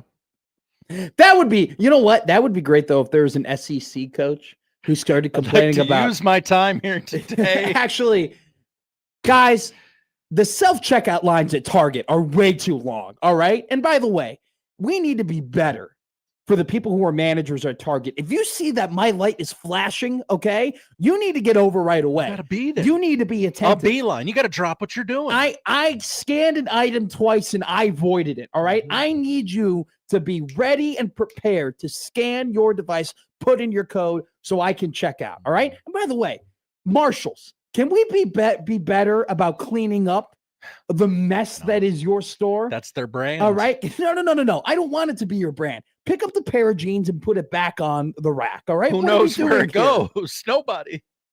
And Hy-Vee, When did we start switching up the aisles? All right. The tortilla chips were always in aisle 8. Now they're in aisle 2. I don't know my ass or my elbow anymore. I don't care. There's a smile in every aisle. I don't know where things are. Got to do extensive scouting. That's where the assistants come in.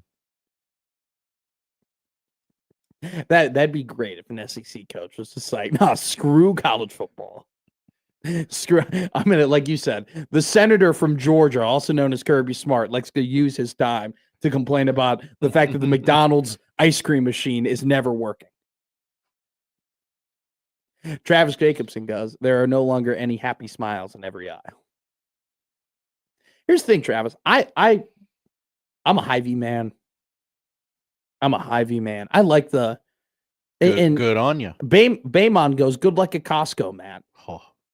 I think I'm gonna zag where everybody's zigging. I don't know. I don't think I'm a Costco guy. It just seems like It's too much for me. I'm not a buy in bulk man. I appreciate it. I'm glad it's there. There's a few things we get from the Costco, but I can't go in there. Do I really need 40 protein shakes all at once that I'm just gonna keep unrefrigerated for multiple weeks? They're before shelf it- stable. I know they are, but then like I often forget to like take them and put them in the fridge, and when then they're just not always consistently there. I would rather buy a 12-pack than a 30 rack. I'm a 12-pack of beer guy. I like that. 12-pack Friday, drink a couple Friday, drink a couple Saturday, maybe have a couple soda pops at night on Sunday. We're good to go. I feel like when there's a 30 rack, it's like the Green Goblin mask, you know? You coward. What do you mean you're watching your calories? More. Drink me. Get me pictures of Spider-Man. I'm just Tay goes, couple 12-pack Fridays, couple 12-pack Saturdays, real casual. Like I couldn't agree more. Hell yeah. A few small beers. Small beers, that's right. What was the Shane Gillis couple of beers? Mm-hmm. I'm loose, I'm more relaxed, I'm funnier. My wife likes me now. Couple of beers really helped me out. Similar goes, Matt, please research the Hy-Vee militia during the break. What's that? I'm unfamiliar and Okay. not prepared to comment. Wait, are you the leader of the Hy-Vee militia? No, You spoke as if you have No. a vested interest and said militia, Josh. Hy-Vee's got deep pockets. If I don't know what we're referencing here, I'm Whoa. not going to say anything. All right. Are they like the Daily family in Chicago? You don't say Hy-Vee's name out of line? That's right. Okay. Good to know.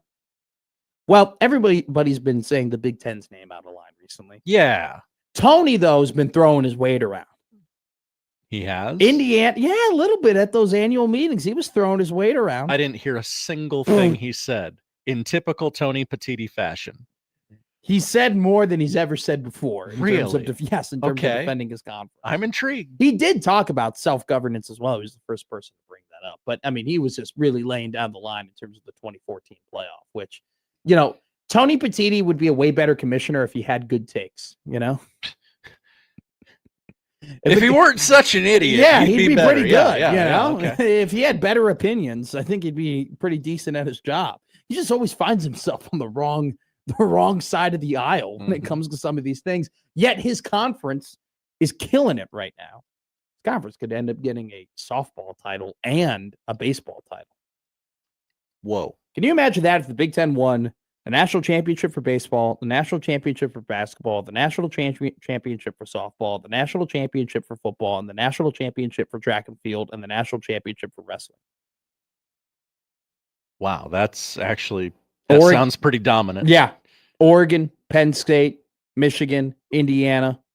They won the women's lacrosse. Northwestern won it, so you can add that to the line as well. I mean, it would be, and by the way, UCLA most definitely has an opportunity to win the national championship for baseball. And look at UCLA for softball and Nebraska for softball. Sydnee Souplee will join us at 12:20 or 12 o'clock to talk about it. But let's talk about Sankey real quick. So somebody pressed Greg, okay? A reporter pressed Greg in terms of being asked, hey, what about like the Big Ten kind of taking over as the top conference? And reportedly on Twitter, Sankey was like, whoa. Show your work. Right? Show your work. And the reporter goes, well, the Big Ten has won the last 3 national championships. And you look at the head-to-head in college football playoff games, the Big Ten is 4-0 versus the SEC.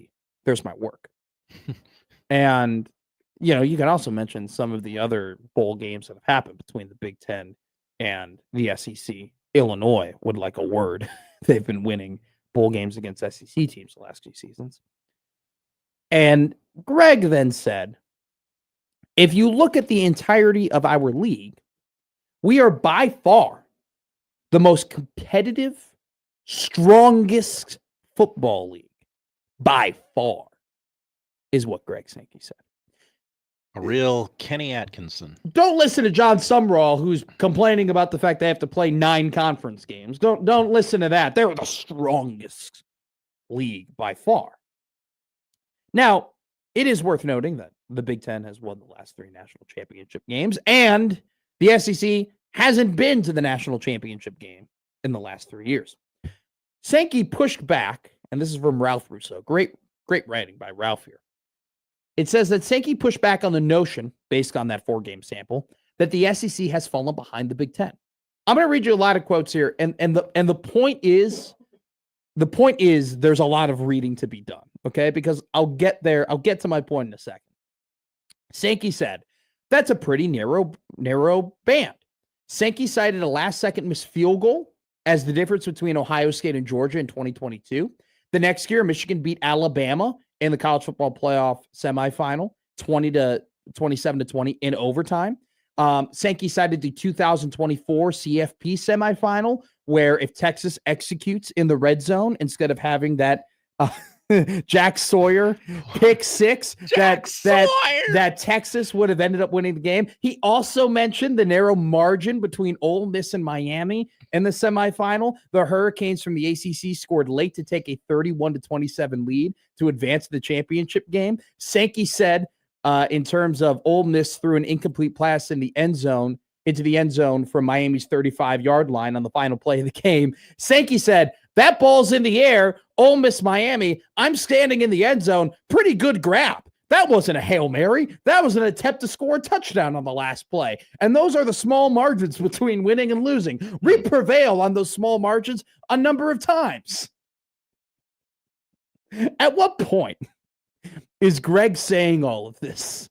Where he goes, well, in 2022, in 2024, in the Ole Miss Miami game, in the Georgia Ohio State game, in the Ohio State Texas game, in this game, yeah, we were all really close. That wasn't a Hail Mary. That was a really good throw to the end zone.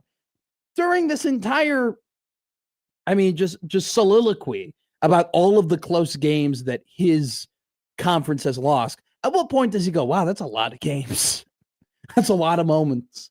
That's a lot of margins. That's a lot of really close plays. If you just take out the games we lost, we won them all. Carol goes, excuse this, excuse that. We could all nitpick. Thank you.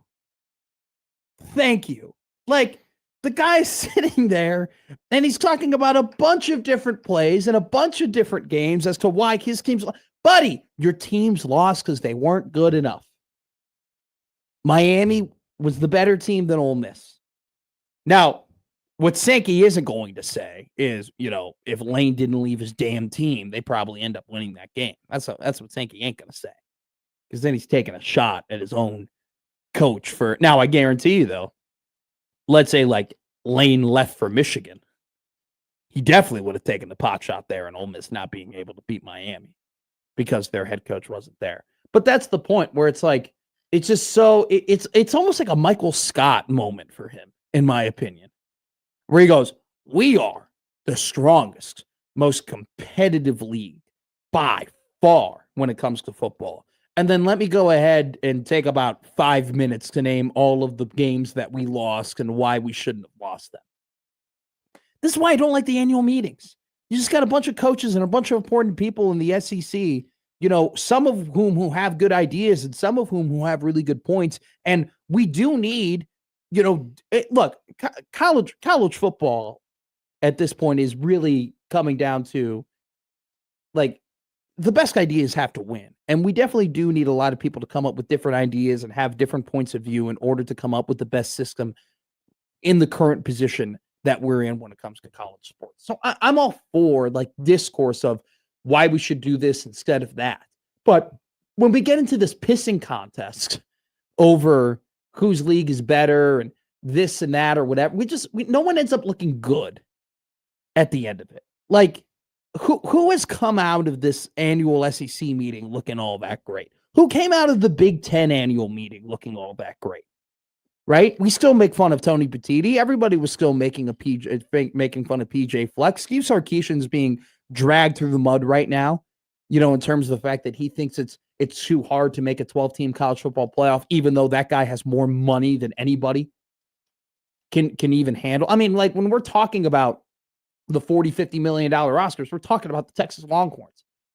Rich for that guy to be complaining about anything when he's the one who's setting the standard or helps setting the standard along with Texas Tech and Oregon and other teams who have more money than God.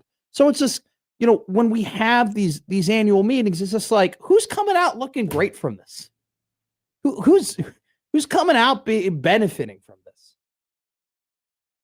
That's a question to ask. And maybe they should ask themselves when they go back and decide to go to Rancho Cucamonga, where the Young Bucks from? Rancho Cucamonga. Thank you. That would have, if that rolled off the tongue, that would have been really good. It would have. Where did they? That's a funny name. The Big Ten went on a mountain. Yeah. They were in like Palos Verdes, California. Okay. Where they were at. I actually looked at the hotel per night that they were at. About $1,100 per night to stay at that hotel. Easy. You guys can double up, right? Everybody can double up. Who would be the best bunk mates for coaches in the Big Ten? Bielema no. and David Braun.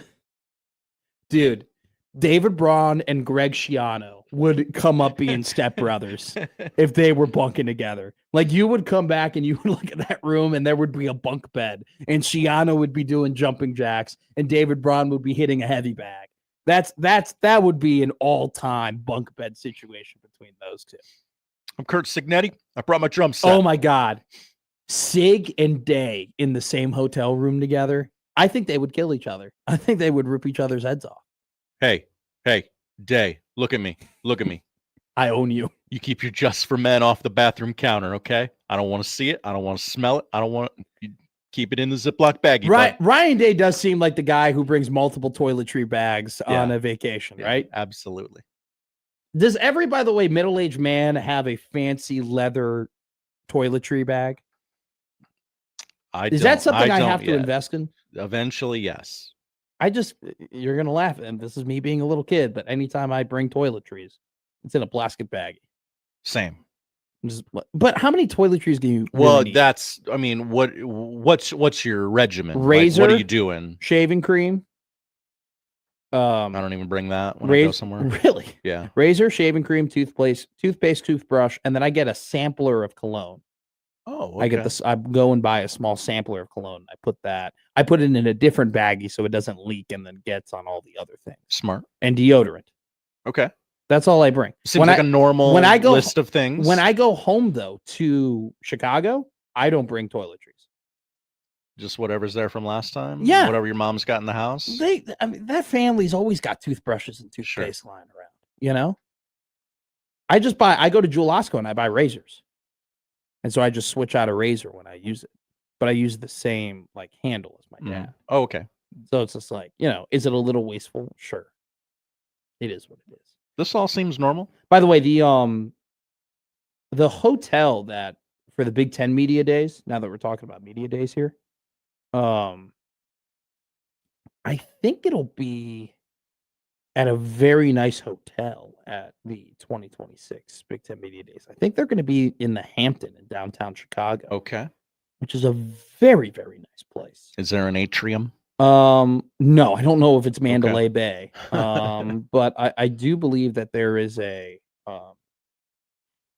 big old community center. Big Ten Media Day, Chicago. There should be.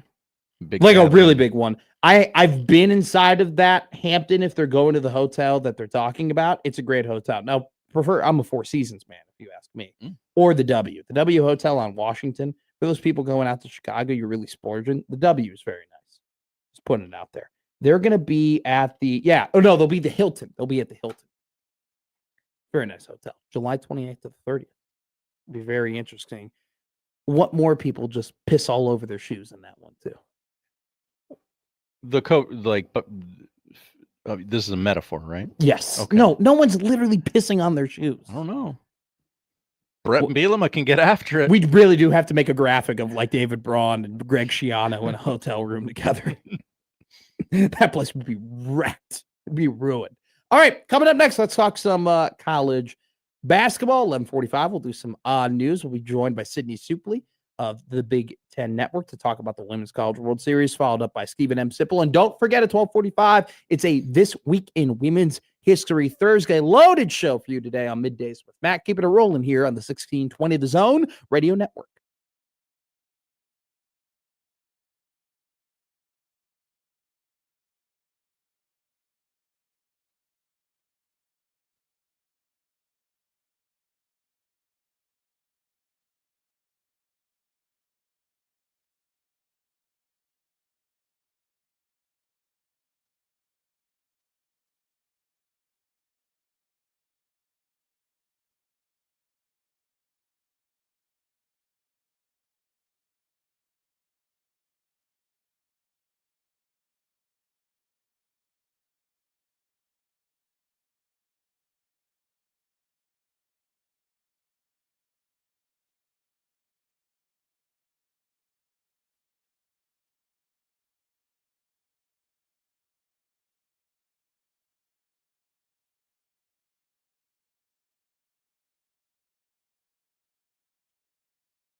Now back to Middays with Matt on 1620 The Zone.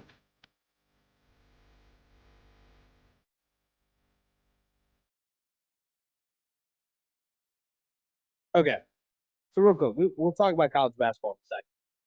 But we have some quarterback news in the NFL that we need to get to. First off, we haven't had a rift on this show before. Okay. We've gone close to 6 months of working with each other at this point. We really haven't had a dividing line in terms of things we vehemently disagree on. I think this might be the moment. I think I'm becoming a Chargers guy. Matt. I think if you do not learn from the past, you're doomed to repeat it. No, I know. And I've been pretty good about learning from past and not repeating things. Mm-hmm. At least I think I've been. But I've always been out on them. You know, like I've always been on the right side of history when it comes to the Chargers. Like I haven't been the guy to buy them before. Okay. So it's like I feel like I'm a pretty good barometer for their success. It's like, well, when I think the Chargers are going to lose, the Chargers lose. When I've been sure of what Justin Herbert is as a quarterback, I've been pretty spot on.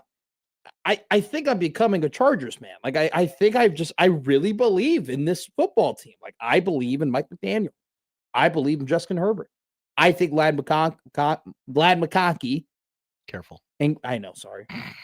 And Quentin Johnston, like they took some strides last year. I think they could take more strides next year. I love the Charlie Kohler sign that they did at the tight end position. And then they also got Gadsden, who had a really, really good year last year, kind of came out of nowhere. And they made a pretty sneaky signing with David Njoku. So you got Gadsden, Kolar, and Njoku if you want to run that 13 personnel that everybody is so excited to run to go and counter those big dime packages from defenses. Like they got that, plus a Marion Hampton, plus Alec Ingold, who was another great signing. Plus they got their offensive tackles back, and they just signed Derwin James to another long-term extension. I really like what they got going in Los Angeles. I'm a Chargers man, but Justin Herbert got done dirty. Here's a headline. Herbert skips OTAs for Madison Beer's tour. Now, Justin Herbert is the boyfriend of singer Madison Beer. And I'll take your word for it. The Boomers are very mad right now, Josh Hudson. The Boomers are pretty pissed off. They're mad at Justin? They're mad at Jay Herbo for skipping OTAs. Okay. In order to, go to his girlfriend's tour. He got done dirty by this quote. I just want to put it out there because now I have to defend my guy, Justin Herbert. He missed phase 2 of OTAs and he returned to OTAs. He missed a couple of days. Aren't we doing new install with Mike McD? Jim Harbaugh said, and I quote, "What do you need a plane to travel?" He said he was happy. He told him he was happy he was going. Okay? Nobody has a problem with this except for the people who are hating on my man, Justin Herbert. All right? And he saw his girlfriend go and perform. It's no big deal. Why are we freaking out about it? I don't know that I care, but I feel like you don't care. You don't have to act like you care. I feel like maybe I should do the radio thing and don't be pretend. incensed Stop. by this. You want to do your Florio impression? Do you have a Florio? I don't have a Florio impression. Do you have a Mad Dog impression? I could probably do that, yeah. Do you have a Stephen A. Smith impression? No, I will not. You guys are way too comfortable doing that on the radio. Well, we're just impersonating one of the best media members in this era, in this century. I'm just saying, you wouldn't dress up like him. No, I'm going to be Mr. On Blast for Halloween. All right? You just got put on blast. Do, do, do, do, do, do, do. Do, do, do, do, do. I talked to Big Rob. He gave me a gummy to calm me down because there's no way the Chargers are going to go where people want them to go. I know what I said about Dion and the Buffaloes, but you know what, Big Rob? I want 10 dimes. 10 dimes. What Kenny Atkinson, he ain't no Red Auerbach. That's my best Mad Dog. It's not very good. Chargers under 9.5 wins. You double your money, by the way. So you're the worst. JJ McCarthy, Kyler Murray do not like each other. Tell me about this. What's going on up there? You told me this during the break. They interviewed Kyler Murray and they go, "Hey, how's everything going with the new guy? You guys are obviously competing for the same job. Like, how is that happening?" And Kyler Murray gave a very impressive answer, in my opinion. He goes, "Look, man, I've been in the league for 8 years. I like to think of myself as a veteran. He's a younger guy. If he needs anything like that, I'm willing to help him. I've been around the block. I can go ahead and maybe impart some wisdom on him, right? Hey, pretty standard. Yeah, run of the mill. Yeah, that's what he's supposed to say. Hey, I've right? been here pretty long in the league. He hasn't been here as long. He's a young, talented player. I can help him out." JJ McCarthy was asked about his relationship with Kyler Murray. JJ McCarthy responded with, "It's just like two guys in a classroom. He sits on one side and I sit on the other side. It's the coach's responsibility to teach us and coach us." Woof. My guy takes some media training. So good. So good. I mean, honestly, you could tell the difference between 7 years in the league Yep. and a cup of coffee, where it's just like, I'm Kyler Murray. I will say nothing. Do you know who's probably accurate? Do you know who's probably more right? JJ. Yes. JJ is the one who's telling you the truth. JJ is telling you exactly what it's like. And I guess I appreciate this, having the job that I have, but yeah, dude, what are you doing? I don't want anyone to derail their own career. Also, too, from one young man to another young man, JJ and I think I'm a year older than him. We actually went to the same group of high schools. He was in the WSCC, the Western Suburban Catholic Conference. We were in the Eastern Suburban Catholic Conference. JJ played at Nazareth Academy in LaGrange, Illinois. He actually played against us senior year of high school. I announced one of his games. They won 14-0. Impressive. JJ is saying this quote with like a half-shaved neck beard. And it's just like, I'm like zooming in on it. Up. Just like, I don't know what he's going with the chin strap. He just doesn't look good. He just doesn't look very presentable in this. And he's got like the wavy hair with the hat on. It's just not a great look for him. Now, here's the thing. JJ is being truthful. That's probably how it is. Kyler Murray is trying to resurrect his career. He's trying to have a Sam Darnold moment. He's trying to take the job from JJ McCarthy. And if I'm JJ McCarthy, I don't know if I've been given a fully fair shot or enough time to really develop as a quarterback, if we're being honest, right? He goes ahead in his first season. He's out the entirety of the year. Sam Darnold plays. Last season, it's riddled with injuries. I mean, it was mainly a lot of bad moments, but there are a couple good moments as well. And then after 1 year, they sign a veteran and a veteran quarterback to go and compete with him. And it seems like the tone, and that doesn't seem like it, the tone has been, it's Kyler Murray's job. Like the tone has been that the expectation is for him to be the starter at Minnesota. So I understand like there being some potential frustration with JJ McCarthy with the situation in Minnesota. And, it's of my opinion that, maybe he should have been given more time, but you should be frustrated at yourself. You've been given a phenomenal situation and you haven't been able to capitalize on it. But you can't say that. You can't say that. And now I'm sure the organization is like, geez, we're going to have to deal with this. We're going to have to deal with the situation now. KOC is going to get asked about it, but just from a human perspective, if you're JJ McCarthy, at some point this season, you are going to suffer a debilitating injury, and you probably want people to be nice to you when you're limping around the facility in a cast. You want people to sign your cast. Like Kyler's not going to sign your cast now. You say that half jokingly. I'm actually not joking. That dude is made of glass. He's an orchid. Yeah. That MFer wilts, okay? Like, he's been in the league 2 years. He's played, Mike Schaefer will know this off the top of his head. He's played, let me look this up. I'm going to guess he's played 9 games. Get it right, because Mike is shouting at his radio right now. He is. I'm guessing he's played 9 games. How good is my NFL knowledge? Yes, I am human. ProFootballReference.com makes me verify if I'm human now. All right? I'm not purchasing anything. All right? I'm just trying to find stats, dude. All right? You don't need to know whether or not I'm a robot. He's played 10 games. 10 games, 6-4 record, should be 5-5.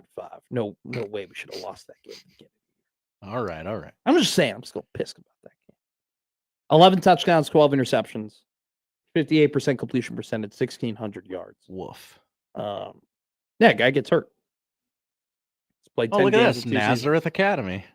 Yeah, well, he went to IMG his Yeah, senior year. yeah, that's right there too. Yeah. And then he went to Michigan. I'm familiar with that part. He was dating the same girl, I think, that he had a kid with, is the one he was dating in high school. Are they still? I don't know if they're married or not. Okay. Not judging, just I think her name's like Katia or something like that. Are you looking this up? I'm looking this up. They were the it couple in high school. McCarthy is engaged to his high school sweetheart, Katya. Yeah, Katia. I won't say her last name. Not No, that no, it no. matters. We don't want to dox her. They're married now. I think They are engaged. they're engaged, Mm-hmm. but they have a kid. Yeah, September 12th. What a A great child date. was born. A son. Yeah. A masculine child. What is it like? Hunter McCarthy? It doesn't say. Okay. Axel. Doesn't he look like the type He of guy does. who would He name his does. kid Axel? I got it, honey. Axel McCarthy. Yeah, I'd be like, all right, name him Carburetor while you're at it. You know, what are we doing? Carburetor McMaster. You should that should be my bit, like naming my kids after parts on a Parts car. of a car. You have that 11th kid. What? Ashtray is a great name. What? We could just name him AC. We don't have to put. We don't have to. We don't have to put like. It'd be AT, but Oh no, I was going to say just AC in your car. AC. Okay, I follow. As soon as I pay off this medical bill, I got to get AC in my car, man. It is bad right now. Back to the actual football of it Go all. ahead, please, before we hit a break. Sam in the Twitter feed. Thank you, Liquid Trucking. He was Yes. historically bad. KOC watched him more than we do. If we're going great in practice, they wouldn't be signing Kyler. No, I yeah. agree. Like I'm putting myself in McCarthy's shoes, right? I was You got to banging, help yourself, man. but Josh, I was banging on the drum for them to sign Kyler Murray. Like I think Kyler Murray and KOC in the situation they have in Minnesota is awesome for the Vikings and it's awesome for Kyler. Kyler is super talented. He was a number 1 quarterback for a reason. He brings that duality of having that awesome arm while also being super athletic. You cannot have a quarterback that fails to have any sort of chemistry with Justin Jefferson. Justin Jefferson is a generational wide receiver. And the fact that he has such poor chemistry with JJ McCarthy is damning in of its own right. Okay. It was embarrassing to see how many mistakes JJ McCarthy would make and then try and dap up Justin Jefferson on the sideline. Like, hey, we're good, bro. Hey, we're good, bro. Eventually, if I was JJ, I would have slapped him. I would have been like, stop it. Give me. I don't care about your fist pumps. Throw me the football accurately. There's a lot of ball knowers out there who were like, yeah, Kyler Murray's not like the greatest quarterback in the world, but he's good enough for everything else the Vikings have. The only times that Kyler Murray had an offensive head coach, an offensive specialized head coach was when he had Cliff Kingsbury as his head coach. Cliff Kingsbury was not a good head coach, but he got the best out of Kyler Murray. And Kevin O'Connell got the best out of a Sam Darnold that was given up upon. A Sam Darnold that if Minnesota doesn't take a chance with Sam Darnold, I don't know if Seattle wins the Super Bowl. Sure, yeah. Because Sam Darnold got a lot of confidence from Kyle Shanahan when he had that 1 year as the backup in San Francisco. And by the way, Mac Jones is going to come at some point. All right, Mac Jones might be the next rehabilitation project when it comes to quarterbacks in the NFL. You mark that down. But I'm telling you right now, like that was big for Darnold's career. And it was really big for KOC's career too, because it proved, hey, look what I can do with a somewhat talented quarterback. I think the same situation will happen with Kyler Murray. I understand JJ being frustrated. If you put yourself in his shoes, you're going to go, wow, you're giving up on me in 10 games. I agree with you though, Josh Hodson. What better situation have you been put in, JJ McCarthy? You're given a full year to sit. You're given Kevin O'Connell as your coach. Justin Jefferson is your wide receiver. TJ Hawkinson is your tight end. Aaron Jones Sr. is your running back. What else do you need to be good? We'll see what happens when it comes to the NFL later this year. The Odd News with Josh Hodson coming up next.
And now we've reached the point in the show where Josh Odson reads the peculiar, the bizarre, the comical, the odd news with Odd Son.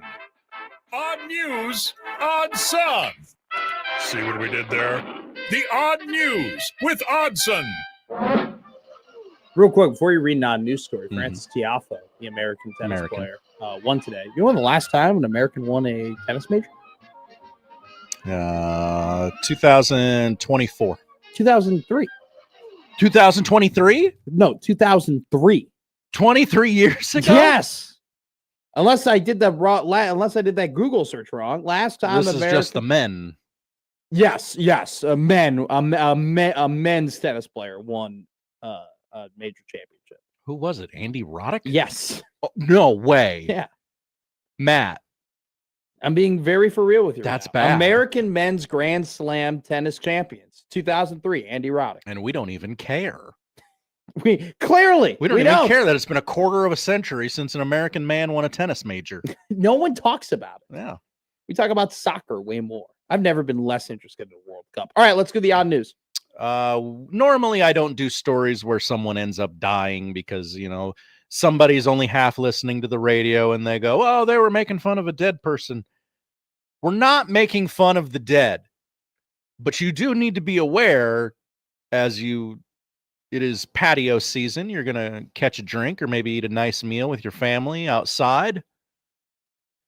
Woman killed by flying restaurant umbrella in freak accident at South Carolina lakeside resident. Why did you read this story? Because now every time you sit down at that patio, you're going to jiggle that umbrella and you're going to go, wonder if a strong gust of wind. This is now an irrational fear of mine. That's You've right. just created an irrational fear. I've never looked at a patio umbrella and said, wow, that could impale me. But those are big umbrellas. They are. They're huge. I'm not, once again, we're not making fun of people who pass away. That's an awful way to go. Absolutely. That is an awful way to go. Dana, 56 years young. Oh, no. She was dining with her family at Lake Marion in South Carolina when a microburst dislodged the umbrella, authorities say, at the Driftwood Grill, home of the Lazy Gator at Lake Marion. That's a long name. Couple things. Yeah. Who's the Lazy Gator? Is that the albino one? I'll bet it's a famous alligator that walks up on the shore and everybody goes, there he is. The last time I saw that albino alligator at the Dorley Zoo, he wasn't even walking. Right. He wasn't doing nothing. He was just sitting there. The umbrella struck the young lady in the neck. Oh my, stop talking. That's awful. That's what I'm saying. Stop. I told you. For whatever reason, I felt totally okay by her getting hit in the chest. Now you tell me it's at the jugular. God. Okay, do we have a Harambe story for odd news? We do not. 10th anniversary of the great one's passing, untimely. Out in the ape cage. We do have to end in Florida, though. Oh, man, shirtless. Yes. Baby oil. And TBD. A law office. No. Okay. Very close, though. Thank Probably you. about as close as you could get. All right. An elderly Florida man had the police called on him twice last week for allegedly exposing himself at an apartment complex he calls home. Damn it. On Wednesday, the second day in a row police were called, he was arrested on multiple charges. According to police, thong-wearing Tyrone James Causey, 79 years young, Nice. told police officers he had a right to expose A right himself to party. Yeah, I had a right to party, brother. to his Look at me. exasperated neighbors. The 79-year-old then donned lipstick and called the police officer baby doll, saying, quote, why don't you jump some rope for me, baby doll? Pretty great. Pretty great. That's a man out of time. A man past his prime, but he should wear a thong anytime. Hit a break.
Now back to Middays with Matt on 1620 The Zone.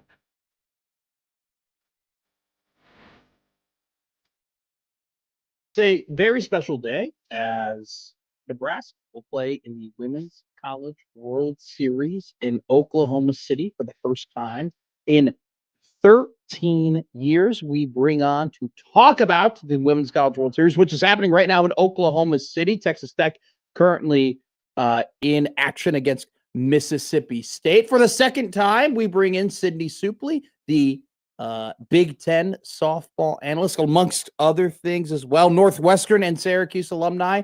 Sydnee, how are you? I'm wonderful. I woke up like this is Christmas morning. So I'm listening to you guys. I have game one on my TV right now, but let's go. Absolutely. Absolutely. Well, this is a great question because what I was going to lead off with you is, you know, we've seen the rise of women's sports over the last couple of years. It seems like every single NCAA tournament for volleyball, NCAA tournament for softball, you see the ratings are going up. More and more people are watching the Women's College World Series. How big of a deal is it for softball that you have Najari Kennedy, Carlin Pickens, and Jordy Fromm all pitching in this Women's College World Series in Oklahoma City? I mean, it's everything. We have generational players on our side, and that's why you're seeing the numbers reach an all-time high. Today, ESPN announced that the Super Regional was up 48%. Wow. I mean, you had three different matchups. You had ASU versus Texas lead the way, 1.3 million viewers, Texas Tech versus Florida, 1.1, and then your Nebraska versus Oklahoma State. That was also 1.1 million viewers. So it goes to say we have generational players. We have all-stars right now, and we're taking advantage of it as a sport. And whether you got here last week as a softball fan or you've been here for years, I'm happy you're at the table seeing how good and talented these women are. Absolutely. And I think you couldn't have picked a better field in terms of Alabama and the great season that they've had, UCLA, the history that they have being so great at softball. You have the Cornhusker faithful behind Nebraska, right? I'm sure Oklahoma City will be full of the scarlet and cream. And then, like I mentioned, Pickens, Kennedy, and Fromm, three of the best that we've seen in quite a while, all taking them out. I love this field. There's so many interesting storylines. You have the SEC versus SEC matchup with Tennessee and Texas, Alabama and UCLA, two powers, one power of the Big Ten, one power of the SEC, Arkansas, Nebraska, a lot of history there, and then Texas Tech and Mississippi State. Pick your favorite game today out of the four. Is it the one going on now? Is it the one going to happen right after it? Well, which one are you going to be most keen on watching? Honestly, it's the two tonight, and I'll tell you why. The first matchup you have of the evening game at 7 o'clock Eastern. To me, you have such an pitching-heavy team in Alabama. There are 23 shutouts. That's the second most in program history. They only gave up one earned run in the postseason run. That's one less than Nebraska, which was very impressive. They only gave up two, but they're going to go against the UCLA Bruins, who are putting up historic numbers we've never seen possible by our sport. So I'm so excited to see, what side's going to kind of step up. Is it going to be Alabama's pitching that continues to be dominant, or are UCLA Bruins going to continue their stance that you could hit your way to a national championship? Super excited for there. But then you have to look at Nebraska versus Arkansas, because I would argue that these two teams are coming in the two hottest teams. You have Nebraska on a 26-game win streak. They're going to go against an Arkansas team who's only one of two teams ever to run rule 5 straight games in postseason play to clinch their first ever ticket to OKC. So they finally got over that super regional hump, and they did it in dominant fashion. It was announced Softball America, along with the NFCA, named Jordy Fromm the player of the year, a 4-time All-American spanning 5 years, but 4 different seasons. Obviously, her knee injury kept her out. I believe it was 2024 would have been that year. Just her legacy at this point. I mean, how could you describe it? Oh, she's one of one. And I look at she's restored the greatness of what Nebraska softball is, and I believe she's going to take them to heights we've never seen this program go. Yeah. And her legacy is written there for life, and I think that's the most special thing. You look at Jordy Fromm, Oklahoma City is not a new venue to her. She won back-to-back national championships her freshman, sophomore year. Her sophomore year, she was even named MVP of the Women's College World Series. and she could have easily chased a 4P, but she decided to take the hard path. She decided to take the road less traveled, go back to her home state, go to a program that hasn't been to Oklahoma City for the first time in over 13 years. And it hasn't all been sunshine and rainbows. You look at year one, she tears her ACL in the very first weekend of a much hyped up season. Everyone expected and waiting to see what she was going to do. Then last year, she goes through the heartbreak of being a game away. And it just feels like with each roadblock, her love for the game has become stronger. She's playing more free. And I believe we're seeing Jordy Fromm at her very peak as a softball player. And I think that's really scary because each game she's just getting better. And you wonder how great can Jordy Fromm be this week. And I just think she's writing a story that we're going to repeat for decades. I think this is something that I think you can talk about in detail and have a lot of insight on. Nebraska has only 2 players on their roster. You mentioned one of them, Jordy Fromm, but also Hannah Kuhr, who went to 4 College World Series during her time at Oklahoma. Those are the only 2 players that they have on their roster who have been to Oklahoma City. And Rhonda Revelle and her staff, it's been 13 years since they've been to Oklahoma City. How big of an adjustment is it going from playing the regular season to playing your regional, your super regional, to then going to Oklahoma City? And how big of a challenge can it be for some of these softball players who haven't been there before to kind of get acclimated and deal with the bright lights and all the attention that might be on them? Well, I can tell you they're leaning on Jordy Fromm and of course, experience. And they actually have the 2 of them speak up at practice at length about what the atmosphere is like. And for them, it's going to come down to how quickly can they settle in and play their game, because it is very different. Somebody who has experienced that crowd and playing the Women's College World Series, you can talk about it all you want, but until you're standing on that field, there's nothing like that buzz that is just so loud. And your adrenaline kicks in, the butterflies are at an all-time high, and these women are competitors. So for them, it's just going to be really getting steady with their emotions, which I think they've done a really good job. And Rhonda Revelle said, I challenge myself in making sure I don't get too high or too low this week so that I can really be the model for our players to follow. Let's just stay steady and let's play the softball we've played all year long, because the teams who are able to settle in the quickest are the ones that have the most success. Let's talk about Coach Revelle. She's been at Nebraska for 34 years, I believe the winningest coach in athletic history for the Nebraska Cornhuskers, and now coming to the Women's College World Series. Hasn't been there since 2013. A lot of attention has been put on her because of her relationship with Jordy, along with the fact that she's just a really, really good coach, and she's led this very special group to Oklahoma City. What would this mean for her legacy if she were to get that national championship in year 34? You look at Rhonda Revelle, she's already the winningest coach in Nebraska athletic history. She's somebody who has changed the Big Ten Conference, but she's also changed the sport of softball. And I think that's why you're seeing everybody root for her, because she has paved the way for so many to come in after her. And if she's already going to go down as one of the greats, but this weekend is going to continue to cement herself and legacy in Nebraska Athletics Hall of Fame, but also really somebody who has been the catalyst in moving the needle forward for our sport. She's somebody I learned from every single time I listen to her talk, just her wisdom, her experience. But she's got a lot of fire under her. She, I think after she got the fields named after her, she told me right away, she says, this only happens usually when people retire. She said, I promise you, I have a lot left in my tank. So I think, we're all kind of wondering, is she going to ride off into the sunset after this? I don't believe so. I think she's going to fight tooth and nail to win a national championship. But I think you're going to see Rhonda Revelle around for the next few years and keep this foundation of what she's built at Nebraska since Jordy Fromm has gotten there, because she's finally brought it back to kind of the greatness they were at back in 2013, and she doesn't want to just walk away after this year. Well, you talk about foundation. I think what kind of went under the radar, in my opinion, is we talk about Jordy, the two-way superstar she is, winning the National Player of the Year, making her 4th first-team All-American, but a little under the radar was Alexis Jensen, making the 3rd team All-America, the freshman pitcher for Nebraska, who's been that other ace, that kind of second ace for Nebraska throughout the regular season and the postseason. Is she one of the less talked about, impactful players when it comes to this Women's College World Series, in your opinion? She was back in February, but I can tell you what, she's not flying under the radar now. Yeah. The freshman phenom now leads the nation for first years in victories with 25. She was named an All-American yesterday to prove how she's really been the missing piece for Nebraska. And I just give Coach Ravel and her staff all the credit in the world because people are coming after them in the offseason of why are you not going to the portal to find a number 2 to support Jordy Fromm. And she was so steady. And I know the athlete that I have and Alexis Jensen. And she also knew the rest of her staff. Hannah Camenzind would be able to come in too as kind of that third arm.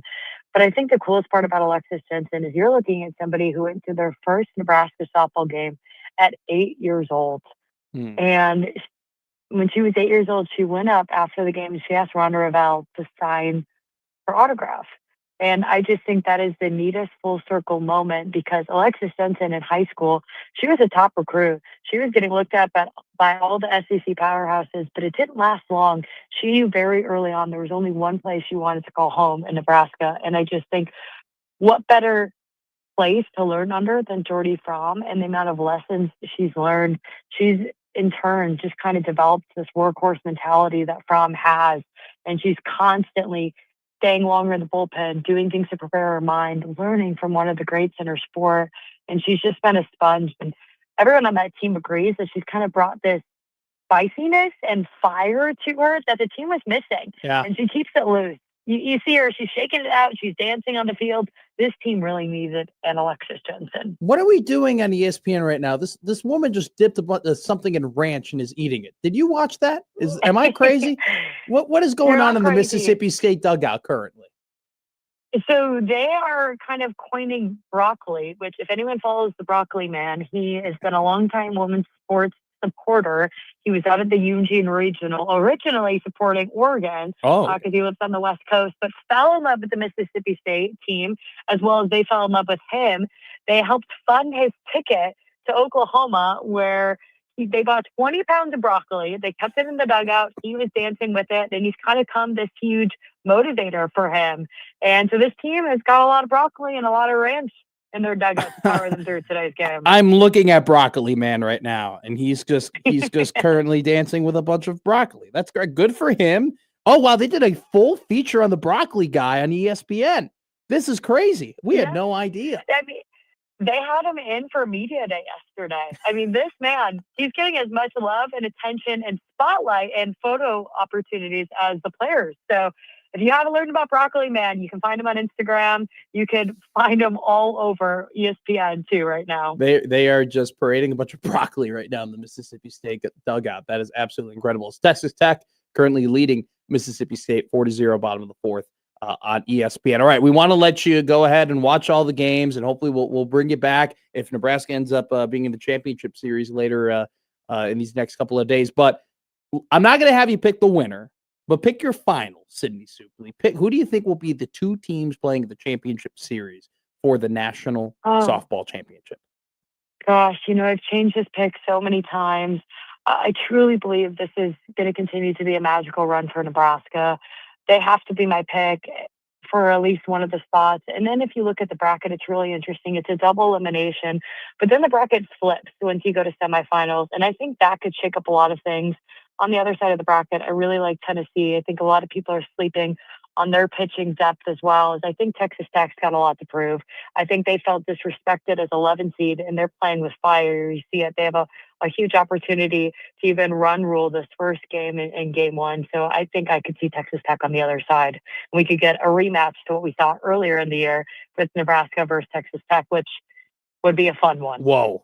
Talk about the numbers. The numbers on that would be massive and be awesome for the sport. Record-breaking numbers. I know. I'm just thinking about numbers, Sydnee. All I'm thinking, I just want as many people as possible to watch softball so we can continue to grow the sport. And doing it with Kennedy and Jordy Fromm would be absolutely phenomenal. So thank you so much for joining us once again. We'll let you go. We'll let you enjoy your Christmas, the beginning of the Women's College World Series in Oklahoma City. And hopefully, if Nebraska makes the championship series, hopefully we'll have you on once again. I would love that. Thank you guys so much for having me. Thank you, Sydnee. Have a good one. Sydnee Souplee of the Big Ten Network. Absolutely incredible stuff. The broccoli, man. What are we? I learned a lot in the tail end of that The guy, he's kind of a middle-aged, slightly overweight man who loves softball and who just is pushing broccoli. Mm-hmm. Broccoli, you know that one song? Oh, I guess that's a Get off healthier me. option than Georgia pushing sour strips. What's just like In the dugout, the Georgia baseball team eats. like the Airheads? Sour strips, Dude, those Airhead sour strips back in the day, those were currency. Cosmic brownies and the Airhead sour strips were like the two big movers. If you were pushing P at the lunch table, you were pushing Airhead sour strips. We're all trying to push a little more P in our life. I didn't like Cosmic brownies. I only had my mom pack Cosmic brownies so I could trade them. Oh, well, that's great for you because I mean, you got this thing everybody wants, but Exactly. you don't want. I didn't like them. But you know it has value. Exactly. Yeah. I was always 2 steps ahead of my mom. Right. And my mom, I'd be like, Mom, get the Cosmic brownies. Get the Cosmic brownies. And she's like, oh, you like them? I go, I love them. I love them. They're great. They're It's my awesome. favorite thing in the It's world. my favorite. Mom. I can't go a day without them. She goes, okay, it's a little high in sugar, but you're a kid, you need it. And then I go, all right, boys. Who wants a CB? Like Who a wants carton it? of smokes in the yard. Just like him in Shawshank Redemption. Mm-hmm. Come on, you got. I come back with tools. Mom's like, how did you get a DeWalt? Trade it up. Exactly. You got to go from first. They tried giving me Milwaukee items. I was like, get out of here. Get out of here. You're going to give me a Ryobi? Are you kidding me? Are you out of your mind? Nope. DeWalt. Only DeWalt. I know what I got. I know the value I hold.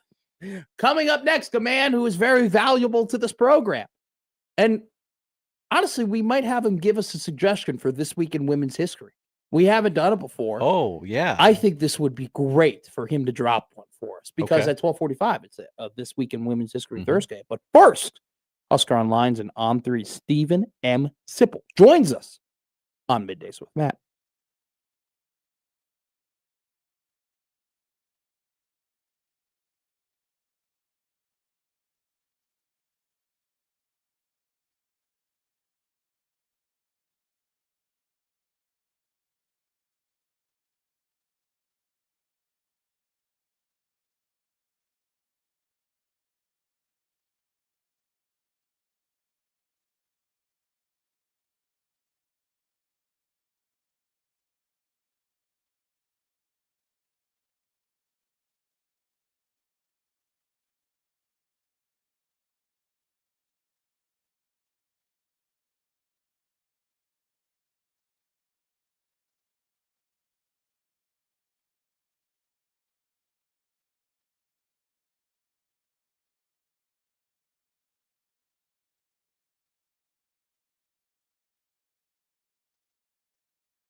Now, back to Middays with Matt on 1620 The Zone.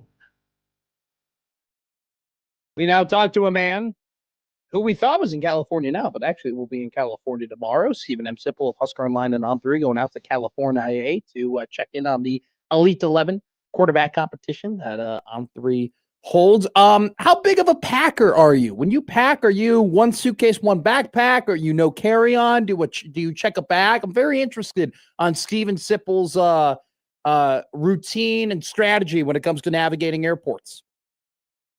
Oh God, I'm a mess. Yes, David. I don't pack heavy. I pack light. 2 bags. I mean, especially for a trip like this, which is only 3 days. It's just Saturday, Sunday. Excuse me. It's Friday, Saturday, Sunday. So I'll take my computer bag and then another carry-on. Yeah. With my clothing. It's not very interesting. I don't know how to make it interesting. That's it. You have a favorite airport?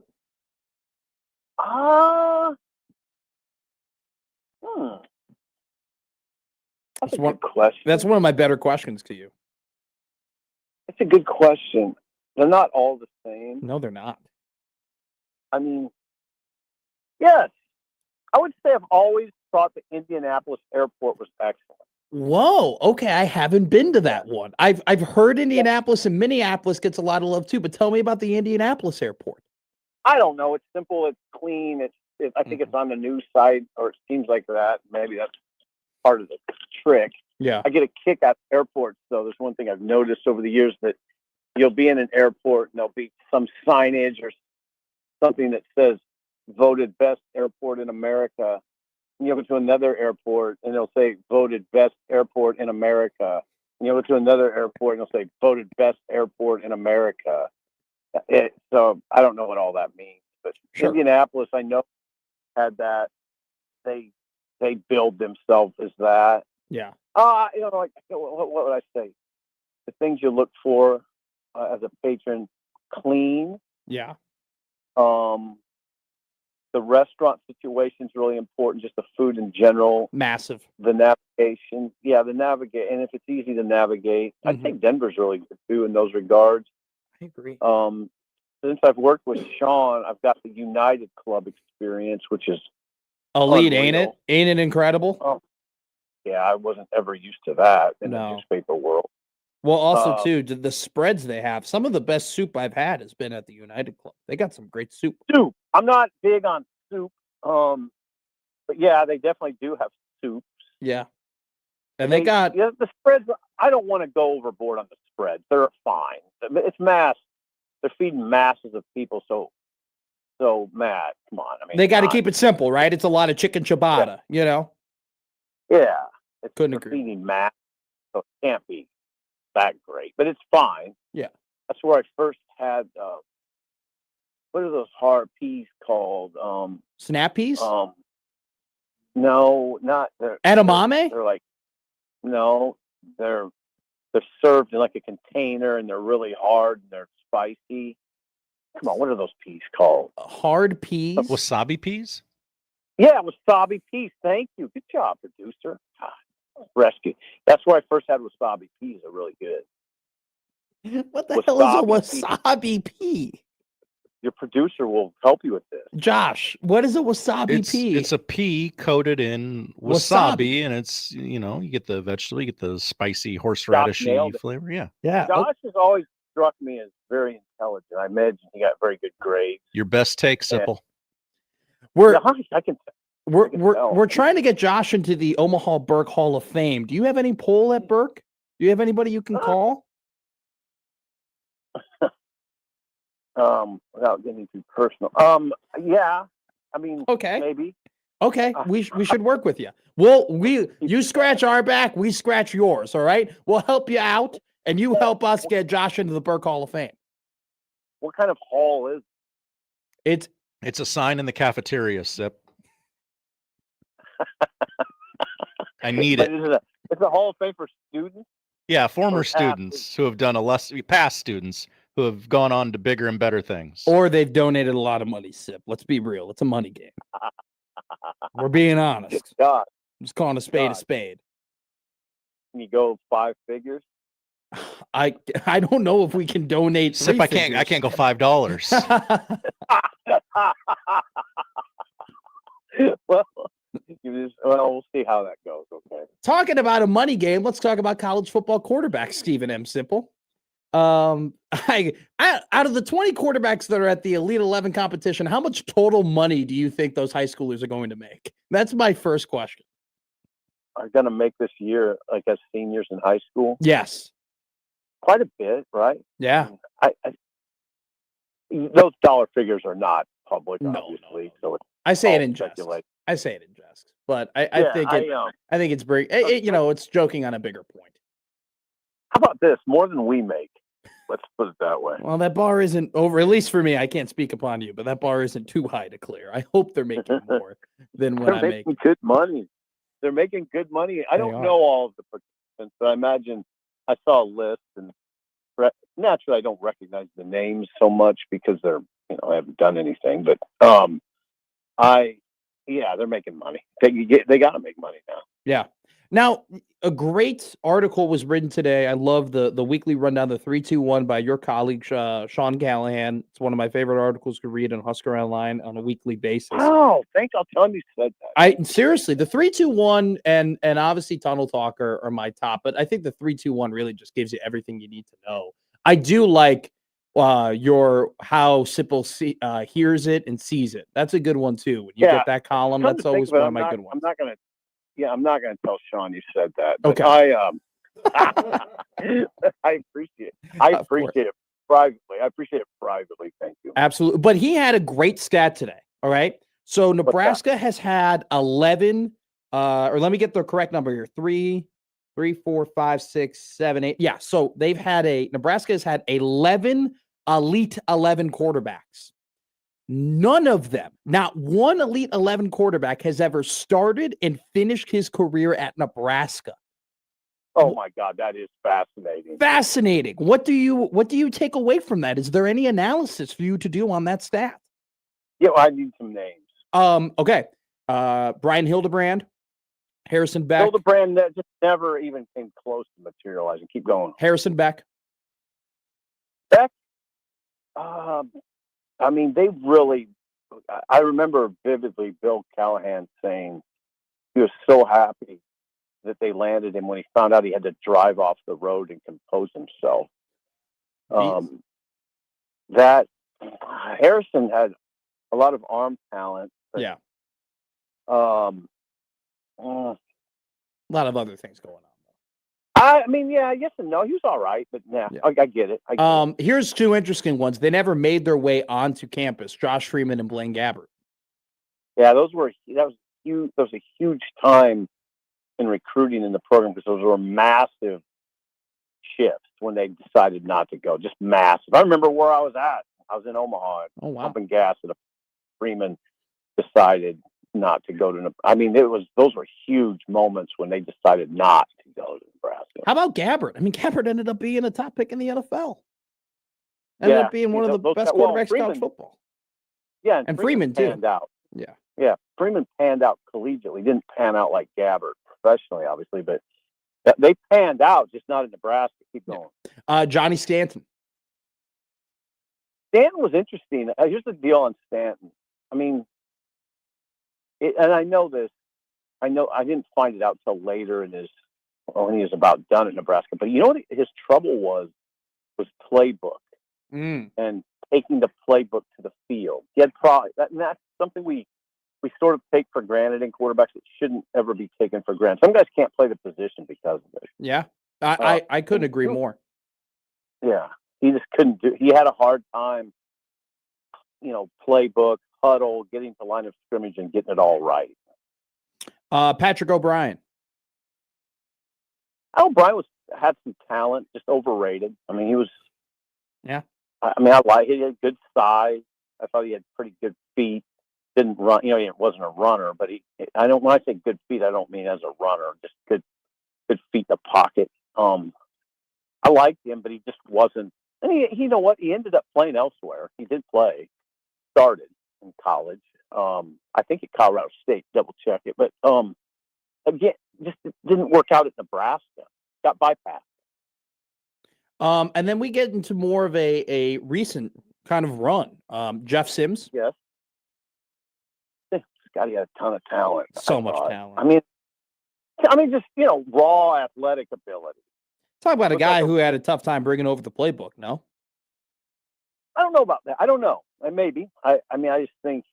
I guess in the regard that, if you're just turning the ball over so much, and it's just you're not on schedule. That was a big thing. What I felt like with a lot of his turnovers, it just felt like he was either rushed or he just couldn't improvise. And like it caused him to hold the ball pretty loose, or he was late on reads, or he would be scrambling and he wouldn't really be aware of his surroundings, and then sometimes it was just missed throws. But it seemed like he was always a tick off. He was just always a little. That's a good way to put it. That's a really good way to put it. Those kind of guys are really intriguing to me because of all his physical attributes. God, you think just with those physical attributes, you'd just be able to make it work. But he just didn't. He wasn't able really to make it work. You remember that first drive against Minnesota where he was just running all over the field, and you were like, "This guy runs like a stallion." I was kind of taken aback by his athleticism, and then it just didn't pan out. Dylan was an Elite 11 quarterback. I think we kind of know the story there. Well, the story's not over. That's the thing with Dylan. That story's far from over. And then, but go ahead. If it pans out, it'll be another one that pans out away from Nebraska. Do you think it'll pan out? Oh, I think it could. Yeah. He's got to get some things together. But yeah, I definitely think it could. What I always say, and I don't mind saying it. I don't mind saying it because I've said it a lot, and his dad would tell you the same thing. I think a lot of it's. I've said it since the Polynesian Bowl. I said it on radio. I've written it. I wish he would operate with more urgency. He's very talented, and I think those sort of uber talented guys, uber talented arm talent, they can get casual. Sure. Because they're so talented. I always wanted to see him operate more with sort of an underdog mentality. Like I'm not a big talent. I wish he'd operate like that. Yeah. And show some almost not like fear, but I don't know. More aggressive. Just be more aggressive. Well, I feel like, and now it was a lot of checkdowns, but I feel like he operated at a very fast pace against Cincinnati. Like at Cincinnati, it felt like it was 1-2 out, 1-2 out, and then you didn't really see that through the rest of the year, did you? Well, I think part of that. That's a good point. Now I can tell you that part of that is the way Cincinnati played. They played that shell. They did play that shell. Great point. It was 1-2 out because it had to be 1-2 out, and he practiced that way the whole week. The whole week was we're not going to be able to operate downfield much. We have to work well underneath 1-2 out, like you said. And when he had those instructions, and that was it looked pretty good. But I don't know. Like, I think he sometimes. Well, and the other part of the discussion is think about like playing against Rutgers and playing against Greg Schiano, a 58-year-old defensive guru, and I think he just got confounded sometimes. Yeah, maybe. That's an interesting game you bring up. That's a very interesting game you bring up because they got out pretty hot in that game. They got up and they kind of just sat on that thing. He ended up. They ended up scoring 14, Nebraska. Yeah, was it 14-13 was the final score? Yeah, I think so. And it was a sort of a red flag game. Now it was windier than hell, but it was a red flag game because what I said, Rutgers confounded him. I think he looked confused most of the game. Well, was that after the Purdue game, right? That game was after the Purdue game. I can't remember that because I think the Purdue game was before that, and they had they were shooting themselves in the foot in the first half. They were only up like 3-0 against a 1-win Purdue team. You remember that one? Yes, that was a weird game. Yeah, and then they ended up winning 30-0. But that was kind of the same way where it felt like in that second year that offense would just get stuck, and bad teams wouldn't take advantage of it, but the good teams did. I didn't think that Dillon was any problem against Purdue. What was going on? Remember with Purdue how many flags they got for interference? They just couldn't cover them. Well, it was Banks. Banks got all those flags. Yeah, And, downfield interference. Yeah, I remember about that game how many jet sweeps they ran with Jacory. That's right. They were spamming all over the field. All right, the last two are Danny Kalen and TJ Lateef. I brought up this interesting, look, and you know this as well as I do. Like, Husker fans don't want to talk about a season that is in 2026. Like, we are past the time of like talking about 2027 or 2028 or the future, right? It's all focused on the here and now. But bear with me here. The backup quarterback competition, I think, will be very interesting to me, this season. But if we're looking ahead to what could be the quarterback competition in 2027, I think that's wildly interesting, considering you're going to have Kalen, a former 4-star, Lateef, a former 4-star, and then Trey Taylor coming in. Is that something that you've even proffered a thought to? Wow, this is an interesting discussion. First of all, the 5 for 5 could be in effect too. You might have Calandria back. Might have Calandria back. Good point. Yeah, and I don't even now at that point. Now think about it. You can't even have the discussion now because you would be surmising that all those guys are going to be around. There's no way. If Calandria came back, I can't believe you'd keep them all. Now I'm not. No way. No shot. But how would you have all those guys in a room in this day and age? No shot. Right. So that conversation is going to evolve, and it will really get interesting if the 5 for 5 goes into effect, which I think there's a decent possibility that a guy like Calandria could be back. Yeah. For with this year and next year. So then what? Then what's it look like? Who knows at that point what that room would look like? I would have to imagine that whoever wins the backup quarterback job probably has some sort of inside track, considering Calandria doesn't come back. No? Yeah. It depends how you kind of structure that conversation. When do you really win it? Or is that competition ongoing? Okay. Is there just a designated winner, then it's over, or is it just no? They're competing not only in August. That competition continues. Last question. So I don't. Yeah, I agree with that. Let me interrupt you just a little bit here and ask you this last question because I think it'll lead to more of an answer from you. Right? Yes or no? Nebraska's looking for a quarterback in the portal this next season. I don't mind answering it this way. It depends on if that 5 for 5 goes through. Yeah. I think there could be a rare moment in time where if the 5 for 5 would go through and Calandria would get that 5th year, then I think it would be a rare moment in time where you would not go into the portal. It's interesting, Sid. It's interesting how they handle this quarterback situation because it's the one position where they've been able to stack talent pretty consistently. Yeah, and we're jumping ahead of ourselves. I'm jumping ahead. That's assuming that Calandria has a good year and they've won him back. There you go. But if he does have a good year, would be the beauty of it for Nebraska. Think how much money you could save by not having to sign a quarterback for $1 million at the minimum. Yeah. The kind of quarterback you need here is going to cost almost $1 million or $1 million plus, and then that money could go to like defensive linemen, for instance. That'd be a great recommendation from you. Yeah, those are high-priced guys too. So absolutely, that would be a great. I think that would be a positive turn of events. Calandria has a good year. 5 for 5 goes through, and he's back. I think you're kind of alluding to it. Development is cheap, baby. If you can get these guys in, you can develop them. It can be a lot cheaper than having to buy an already made product, right? Yeah. It's tricky, right? It is. It's tricky. That road is tricky because people aren't very patient. No. But if you're having that conversation in year 1, it's a lot easier in year 4 to have it. Great point. Great point indeed. I'm excited for your coverage out there in California.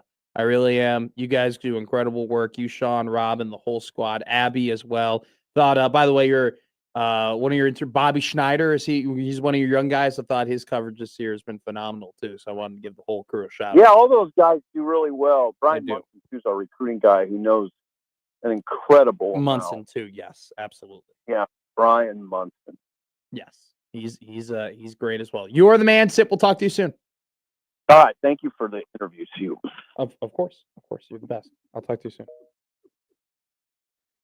I almost kid. I love you. Thank you for the interviews.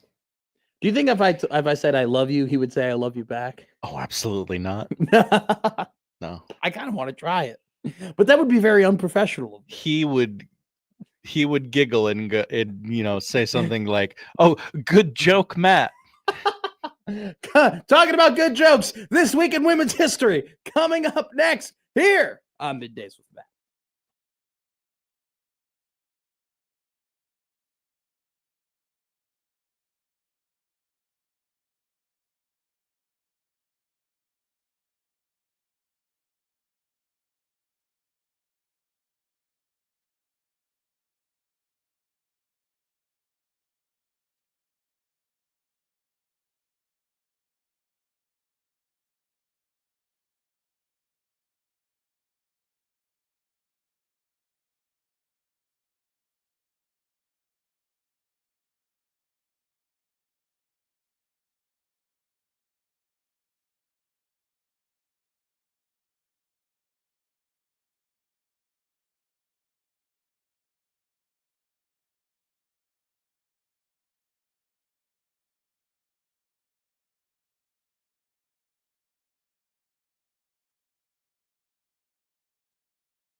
Now back to Middays with Matt on 1620 The Soul.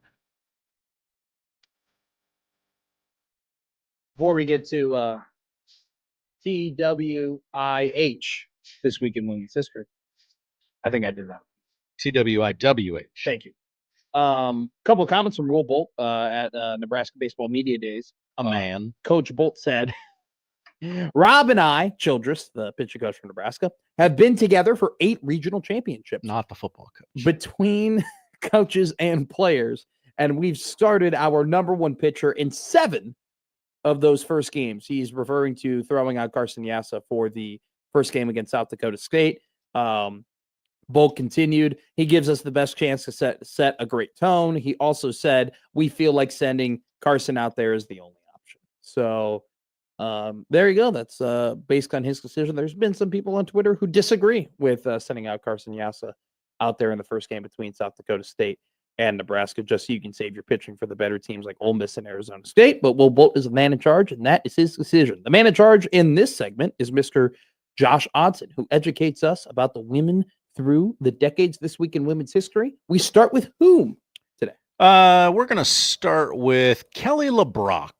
Kelly, I know her name. You know the name Kelly LeBrock? I mean, it's a pretty unique name. Kelly. She doesn't come up right away when I write in Kelly. Oh.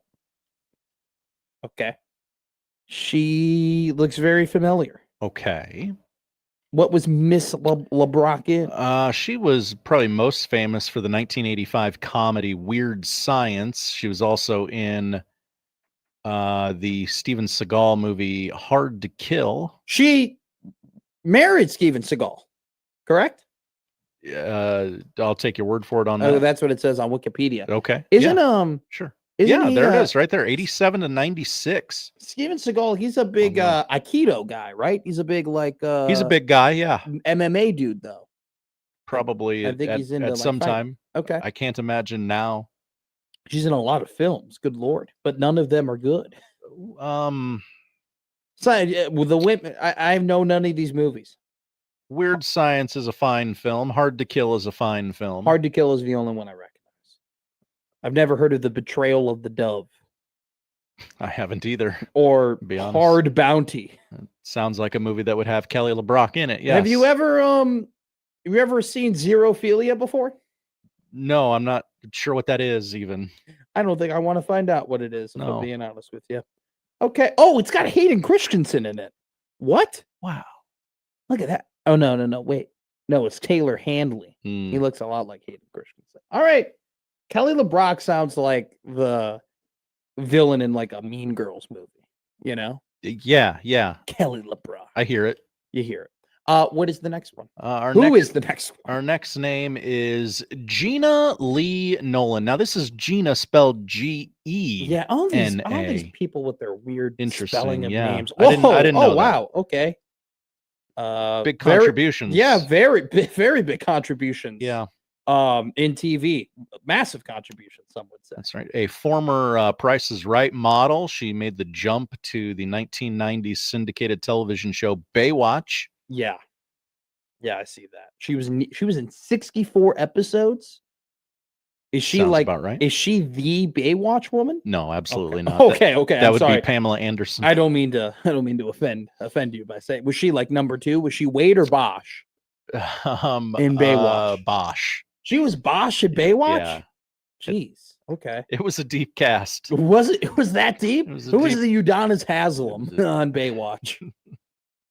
Great question. We need to find out. I don't know. I never watched the UD40 of Baywatch. You see they're coming out with a new Baywatch with Yeah, Woody Dunn yeah, and that's Noah Centineo and all those. However many episodes that they might not air them all. That's Oh wow, she was in an Oprah Where Are They Now? That was my favorite type of Oprah episodes to watch. That and the gifts, when Oprah would give out all the gifts on Christmas. Was she in anything besides? She's a TV woman. My God. She played herself in a lot of things too. She was in Sharknado 4. I mean, who wasn't? What a star-studded cast. Great question. King Hasselhoff. She played herself, Gina Lee Nolan. She just plays herself in a lot of things. Well, I imagine there's not a lot of range there. Also, she was in Zig and Zag's Dirty Deeds. I'm not familiar with that. It You're- doesn't even have a link on Wikipedia. Yeah, I don't think you should look at that at work either. I'm not. Well, I actually am on my work browser right now. Thank you for telling me that. Mm-hmm. Okay, we're going to take a break here. We're going to have one more women in history when we get back from break. One Okay. more. We didn't give ourselves enough time. But Gina Lee Nolan Now you know. should probably do a top 10 this week in women's history. Like Whoa. who have been our top ladies through the decades in this week. I mean, It's so hard to rank them though. yeah, but this is not a ranking show. It's not. This is It's not not. a ranking segment. We're not ranking women. We are not. We've never ranked women, and we will probably not rank this week in women's history. Depends on how slow a summer it is for Hey, Husker dude, football. I mean, right now May is just slogging right now. All right, we'll do one more this week in women's history and get to some important stuff. Sports coming up next.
Now, back to Middays with Matt on 1620 The Zone. All right, we're going to be a little bit all over the map here on this segment before we get to Andy Kendi of KETV. First off, let me go ahead and text Andy to remind him. Very important. Our schedule. Where are they? Lawrence and Lincoln, Sacco's and OKC. So, you know what? So his last game I found out is Sacco. Right? No. Well, no. I guess that's not better. No. Listen. Until that guy comes on our show, he's Sacco. Okay. I'm sorry. I've been trying to book this guy. You think this guy's the Dalai Lama, all right? With how much I've been trying to book him and he can't come. I got a former WWE champion on this show simply by asking. Sacco's the hardest guy to book in the entire town. Yeah. You got it's like Dorcia in American Psycho. It's like you got the reservation. You booked Sacco? You booked Sacco? Ooh. Who? Oh my God. Where did a nitwit like you get so tasteful? Oh my God, it's got a watermark. Look at the tasteful coloring. They call it bone. That movie you've seen. Yes. What is that? Hip to be square? Yep, that's right. Oh, Huey Lewis and the News. Yes. Huey, this isn't Huey's best song. God, it's so good. He is Christian Bale. Good actor. Top 5 Matt McMaster actor. Okay. For sure. We know Matt Damon's on Matt that Damon's list. number 1. Austin Jacobson, by the way, I will never get out of my head where he just looked at me and goes, "You look like the guy who would have Matt Damon as your favorite actor." Yeah. Which he couldn't be more correct. Christian Bale and Matt Damon, definitely up there. I would have to then go Mahershala Ali, definitely in there. Okay. Anything of Mahershala's that I watch, I think is absolutely sublime. Sublime. Look at you. Absolutely. Wow. I mean, okay. No, you got good take, Matt. Every piece of work that Mahershala Ali has, it's hard for me to find a false note anywhere. I mean, he really is that good. Zoe Saldana, for sure. Okay. For sure, top 5 actress. We're combining actors and actresses. And then Daniel Craig. Matt Damon won. A good list. Matt Damon won, and then no particular order. Craig, Saldana, Ali, and Christian Bale. I probably would say that Bale would probably be 2. Okay. Pretty easily. The other 3, is what the PC goes. Maybe Larry the Cable Guy knows him. Maybe Wacky Guess Wednesday, Christian Bale. No, I think he was talking about Sacco. Oh, he's a hard guy to book.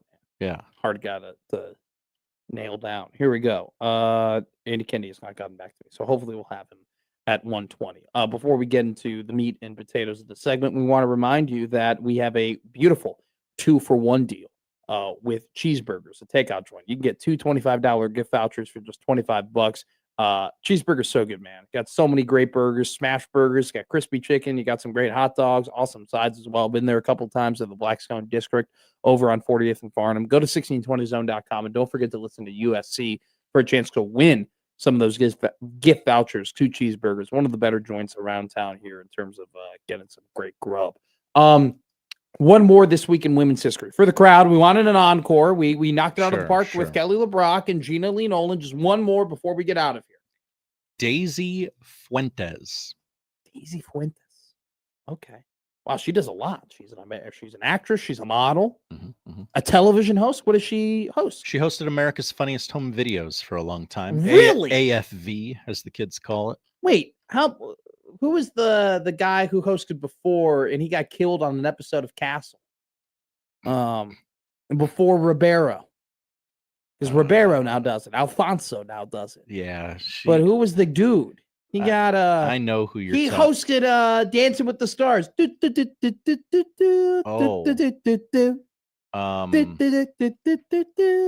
Bergeron? Tom Bergeron. That guy was the guy. I like Tom Bergeron. I was a big Tom Bergeron guy. He was all the way, he would host Dancing with the Stars. Dancing the Salsa. Zac Efron and her partner, Danielle Karagosh. Okay, you can do that voice really well. Yeah. Carrie Ann Inaba. Len Goodman. Or was Bruno Sammartoli dancing the Paso Doble. Derek Huff and his partner Zendaya. Wow. I love Tom Burke. All right, so Daisy Fuentes, she does a lot. What's the Heart Truth show? She was a model. The Heart. Is this the thing? Is this you doing this game where you pick a bunch of Playboy models again? No. Okay. Wow, she was a weather girl. Really? While still a college student, Fuentes was hired to present the weather at WNJU TV 47, a local affiliate of the Spanish language television network. Shortly after, Fuentes took a position with New York's Univision affiliate WXTV TV 41, where in addition to being a weather anchor, she reported the evening news. In 1988, in addition to her weather duties, Fuentes hosted MTV Internacional, a 1-hour Spanish language music show that aired in Latin America and the U.S. on the Telemundo network. Daisy Fuentes, a product of JUCO. Oh, did she go to Iowa Western? No, she went to Bergen Community College in Paramus, New Jersey. See, I knew I liked Daisy Fuentes. Do you know where she's from? Cuba? Havana. Incredible. One of our greatest exports, Daisy Fuentes. Yes. In the year 2000, she starred opposite Steve Borden, a.k.a. Sting, in the made-for-TV movie Shutter Speed. Okay, Shutter Speed. That just sounds like a Nokia camera. Yeah. Okay. By the way, that is one of the most underrated nicknames in pro wrestling. They called Alberto Del Rio Mexico's greatest export. Okay, let me be very clear. Mexico's had some awesome exports, right? They've had a lot of, and I'm not just talking about people. The beer, too, has absolutely changed our lives. Sure. Modelo, Corona, Pacifico, Dos Equis, just to name Modelo is the number 2 beer in America right now. Well, after Bud Light kind of fumbled the football at the 1. Mm-hmm. I'm just saying, the fact that every week on the USA Network, you had John Bradshaw Layfield goes, Mexico's greatest export, Alberto Del Rio. Incredible stuff. There, Daisy Fuentes, good one, Josh Hudson. Good crop. Thank you. This week. Good crop. Good contributions. Just real quick, great contributions. I mean, we're talking about a woman who was in broadcasting and in television. An incredible dual broadcasting athlete, if you will, Daisy Fuentes. How many more women do you have on the list? I feel like there's never a struggle for you. We are not in danger of running out. Okay. Let's just say that. You can find the Daisy Fuentes, Steve Borden movie Shutter Speed on YouTube. Okay. In its entirety. Is YouTube just the new straight to DVD? Oh, great question. Like we used to, you'd go straight to DVD and be like, oof, tough. Ooh, it's on YouTube. Ooh, the Chaperone with Triple H. Oh God, that's tough. Straight to DVD. My goodness. Oh my God, is that 12 rounds 2 with Randy Orton? I don't know. I like that. Is that now it's just free on YouTube? That's embarrassing. For me, yes. I don't know how everyone else feels about it. I actually watched the first 2 seasons of Cobra Kai when it was on YouTube. And that was originally a YouTube television series. It was, wasn't it? It first came out on YouTube, and it was I think it was YouTube's first dipping their toe in the TV original TV type deal. They were like, oh, maybe we could be Netflix. And then they learned their lesson when Netflix got bought. Well, they gave up on it completely. Pretty costly to honestly, make TV shows. Why don't you just post your videos of you falling down for free? YouTube is in of itself a gold mine. Why do they need to do anything different? They've done the thing the best that everybody wants, the ability to rewatch things. People want to watch new things as much as they want to rewatch things. We love rewatching as much as we love initially watching. It's comfort. It's nostalgia. We're always like a warm sweater. What is your warm sweater when it comes to rewatching things? Oof. I don't know, probably Seinfeld. Oh, okay. Mine's Casino Royale. I just pop that sucker on. That and Talladega Nights, The Ballad of Ricky Bobby. Those two, hand in hand. Same movie, some people say. Definitely. A couple of things here to touch on. First off, college basketball. Some important things that happened yesterday. Tyler Tanner going to return to Vanderbilt. Tyler Tanner, also known as the guy who nearly broke the hearts of Nebraska basketball on national television in one of the most would have been, I mean, if he made that half-court shot, let's be real. If he made that half-court shot, where would that have ranked in most painful losses in Nebraska athletics history? Top 5. Top for sure. 5, easy. Easy. He returns to Vanderbilt. Mark Byington is the head coach of Vandy. Vandy's going to be ranked in the top 25 to begin the season. He's won 47-22 over his 2 seasons as the Commodore head coach. He's won, he's been to 2 NCAA tournaments and then made it to the round of 32 last year. Remember, he's the guy that had James Madison as a basketball team ranked all the way back in 2024. He's going to be a guy that's people are going to go after him at Vandy. You know, if they have another successful year this season. Like I said, they have a talented enough team to begin the year, ranked in the preseason. I'd be shocked if they didn't end up getting into the NCAA tournament next year. He's going to be the ultimate, like, number one guy on a like upper echelon guy on a lot of people's lists that I don't know how many fandoms are going to be very excited about.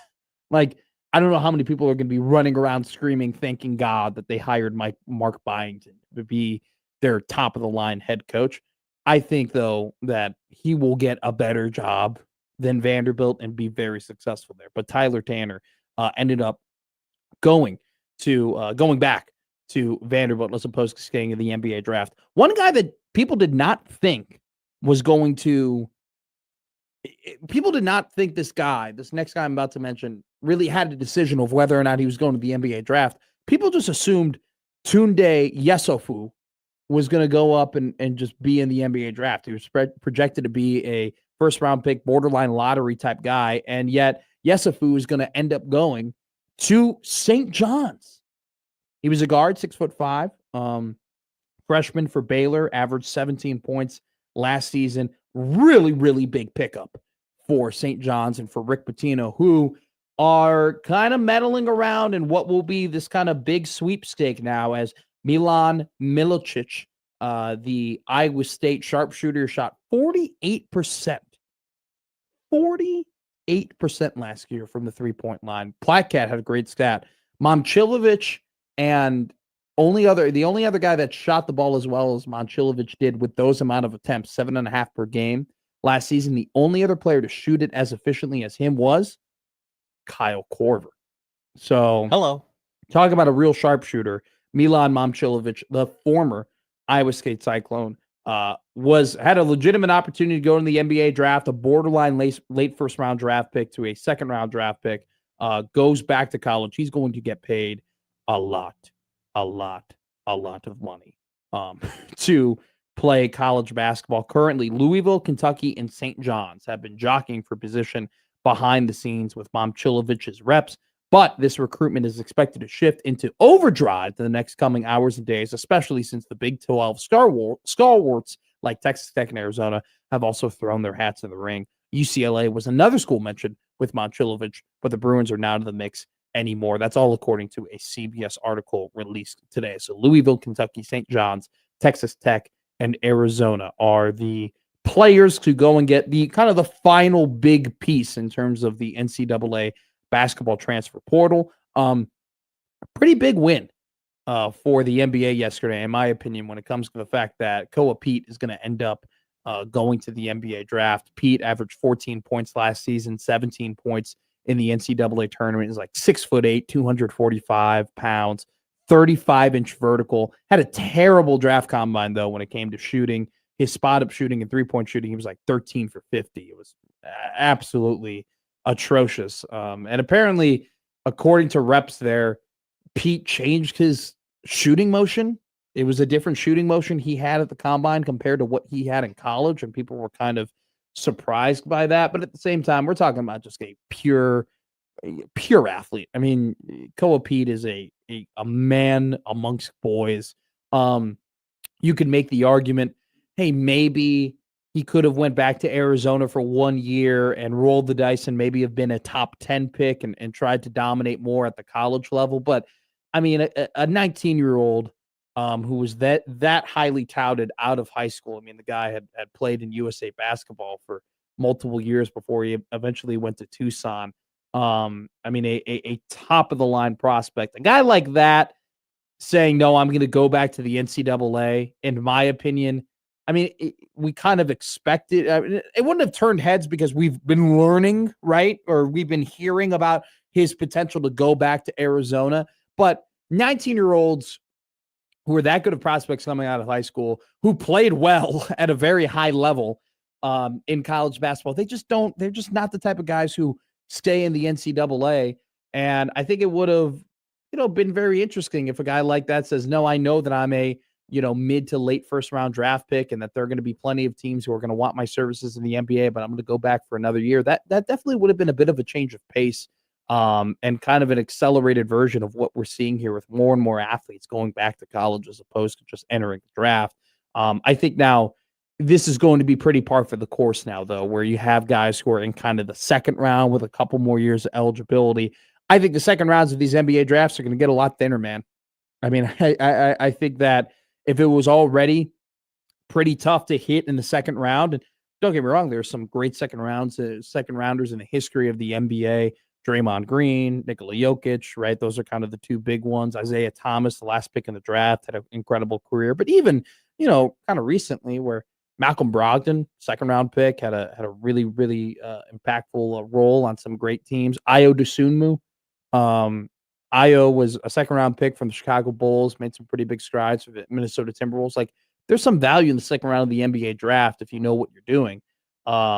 And yet now I think we're just going to kind of see the pool thin out a little bit because the guys who used to be no-brainers to be in the second round are now going back to college. Big pickup, or I guess big retention, you might say, for Illinois. Andrei Skorjakovic going back to the Fighting Illini. Man, the top of the heap of the NCAA when it comes to college basketball is going to be fascinating this year. Illinois is going to be there. Duke is going to be there. Florida is going to be there.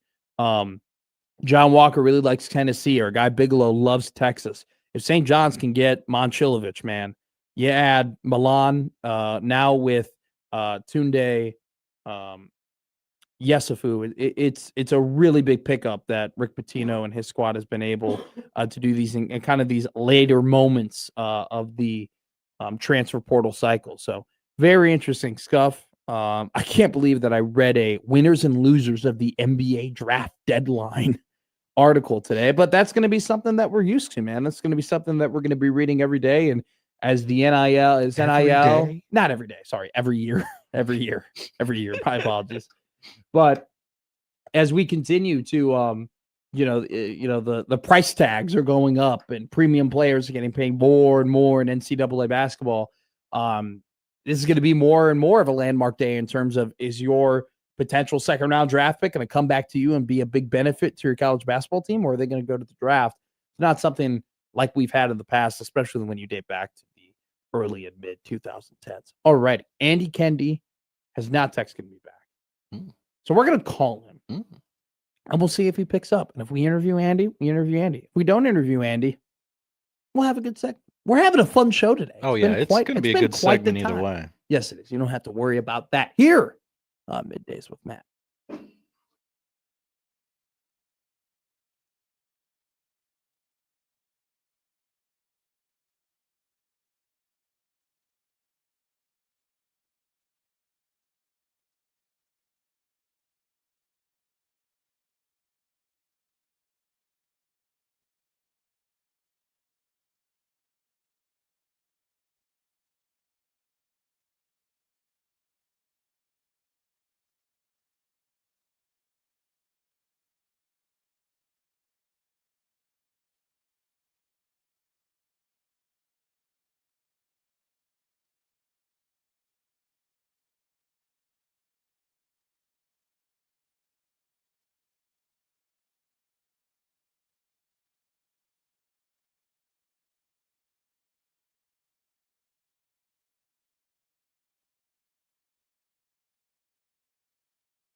Now back to Middays with Matt on 1620 The Zone.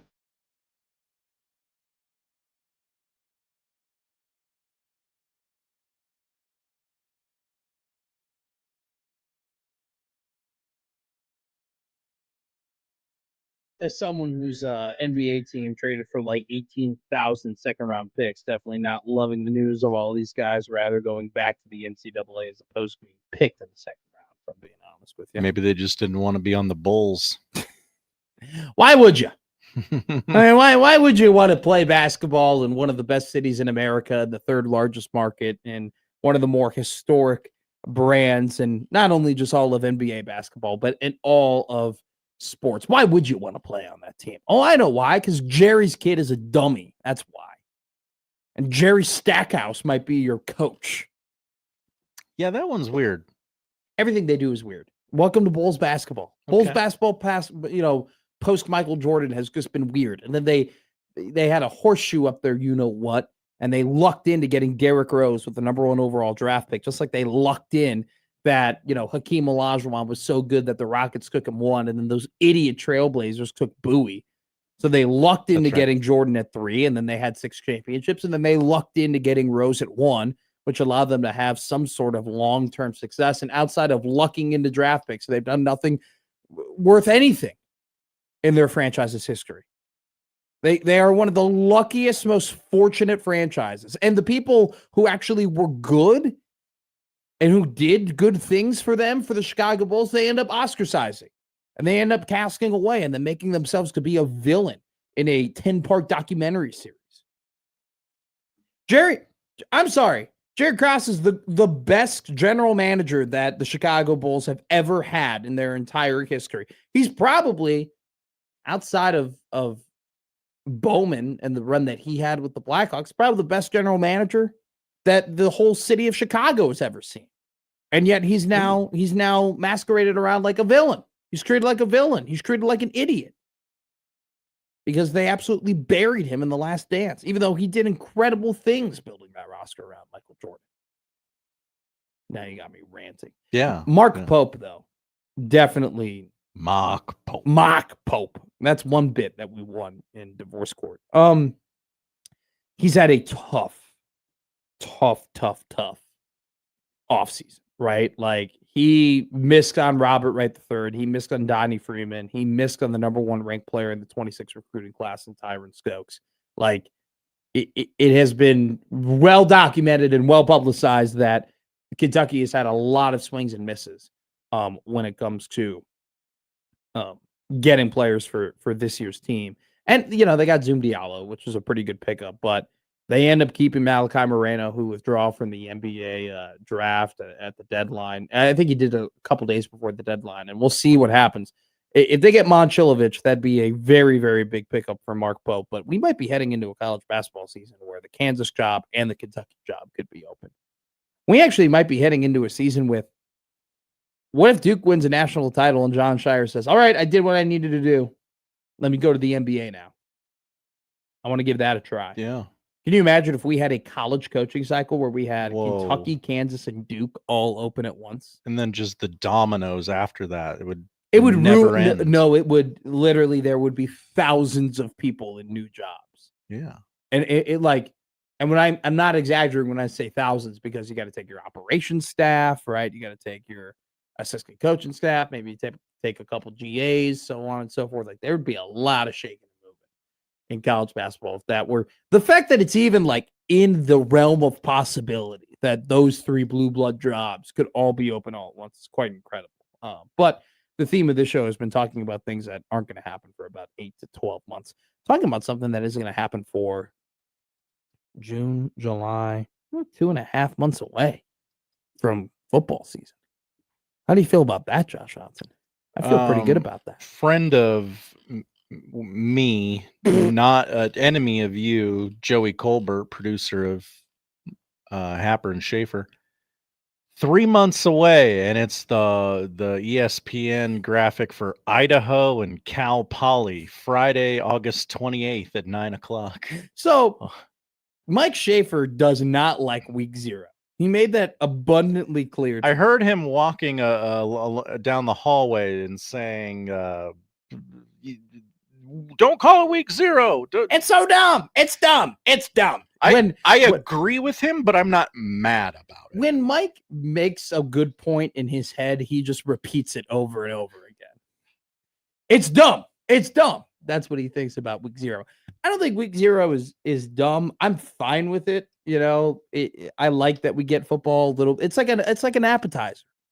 Week 0 is like the cucumber sandwiches of college football. Mm-hmm. You know, is it the best thing you're going to have all night? Absolutely not. Are you going to be talking about week 0? You're going to be talking about that cucumber sandwich for multiple days to come, for multiple weeks to come? Are you always going to remember where you were or how that cucumber sandwich tasted? Absolutely not. I pick up that cucumber sandwich, I look it dead in its eyes, and I say, I don't even think of you. Okay. And then I eat it. But when you're there, that first hors d'oeuvre, it's a good hors d'oeuvre. You're like, man, I'm hungry. Man, we've been having a lot of tequila soda limes right before this wedding started. And I was just sitting up there seeing these two that I know are going to get divorced in a couple of years. I know, just saw them do their vows. I need something in my stomach. I need to eat something.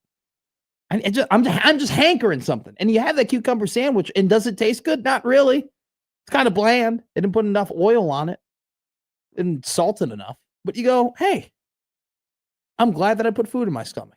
That's what week 0 is. It's not the best matchups. It's not the highest quality of football. You can honestly argue it might be the lower quality of football we have in the entirety of the year. But you've gone so long without football that you just need to put it in your stomach. You just need to feel it. You need to watch it. Am I going to be writing home about North Carolina taking on TCU at Aviva Stadium in Dublin, Ireland for years to come? Probably not. To be fair, I didn't think I would care about last year's North Carolina TCU matchup, and I ended up caring a great deal about last year's North Carolina TCU matchup. There were some freezing cold takes after that first North Carolina drive. You're like, oh my God, he's done it. He's figured it out. He's so smart. Bill Belichick. He's outsmarted the game. Narrator voice. He did not outsmart the game. They actually did end the season pretty okay, though. Like, they got better as the season went on. I do want to point out.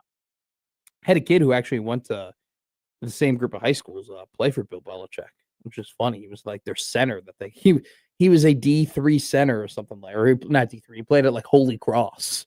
And then we were like, really? Crisco is going to be playing for North Carolina? And Bill Belichick didn't go as well as they thought it would. Same time, it's like these matchups are terrible.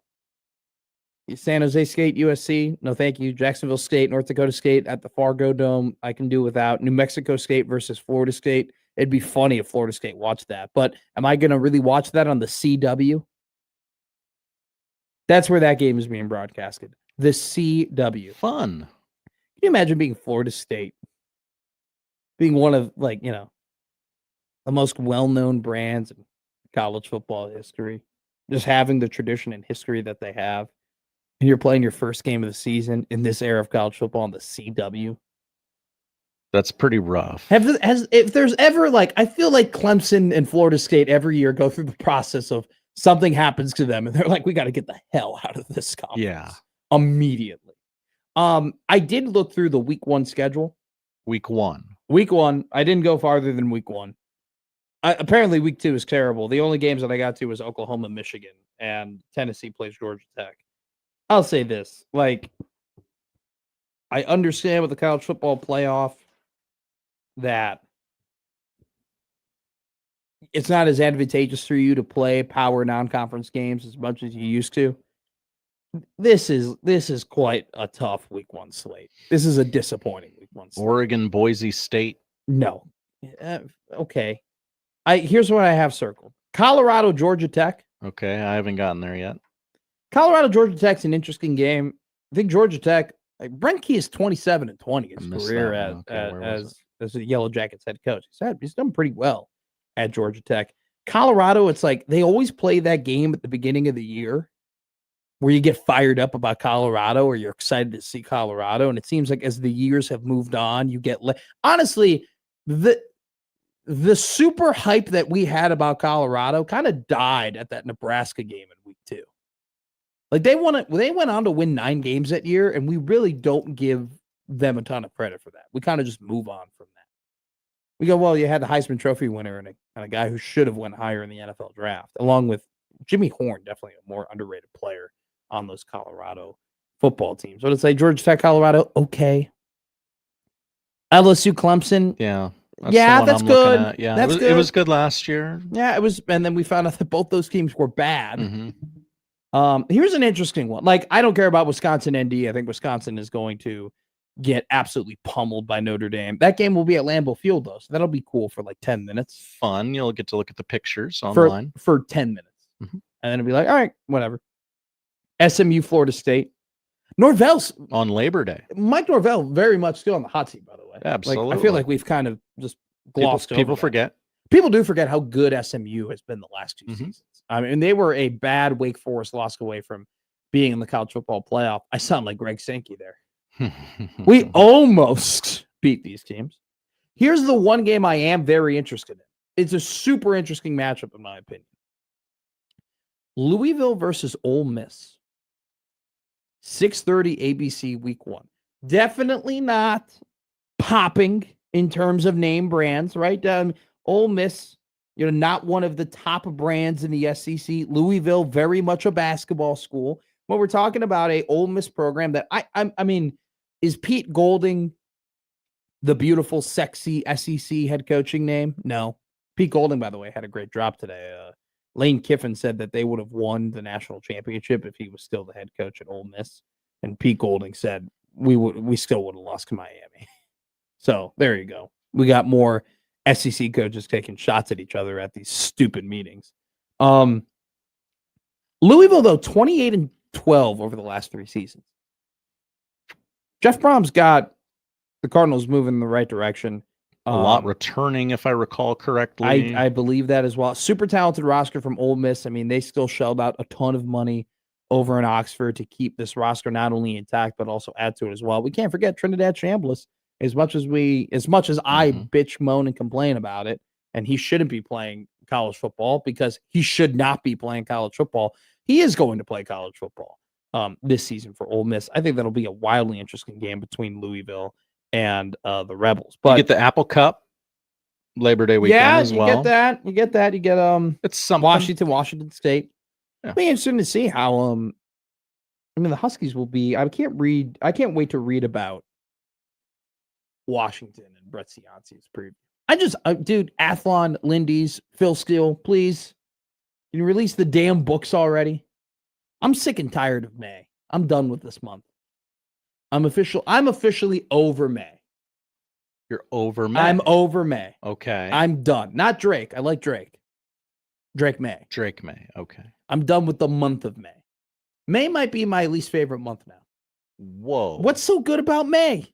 The weather. Oh my God. The weather's better in June. It's better in July. You like it hot? I like the variety in April. Okay. That's a take. I think April's a better weather month than May. I disagree, but I like the variety. I like rain. I like rain.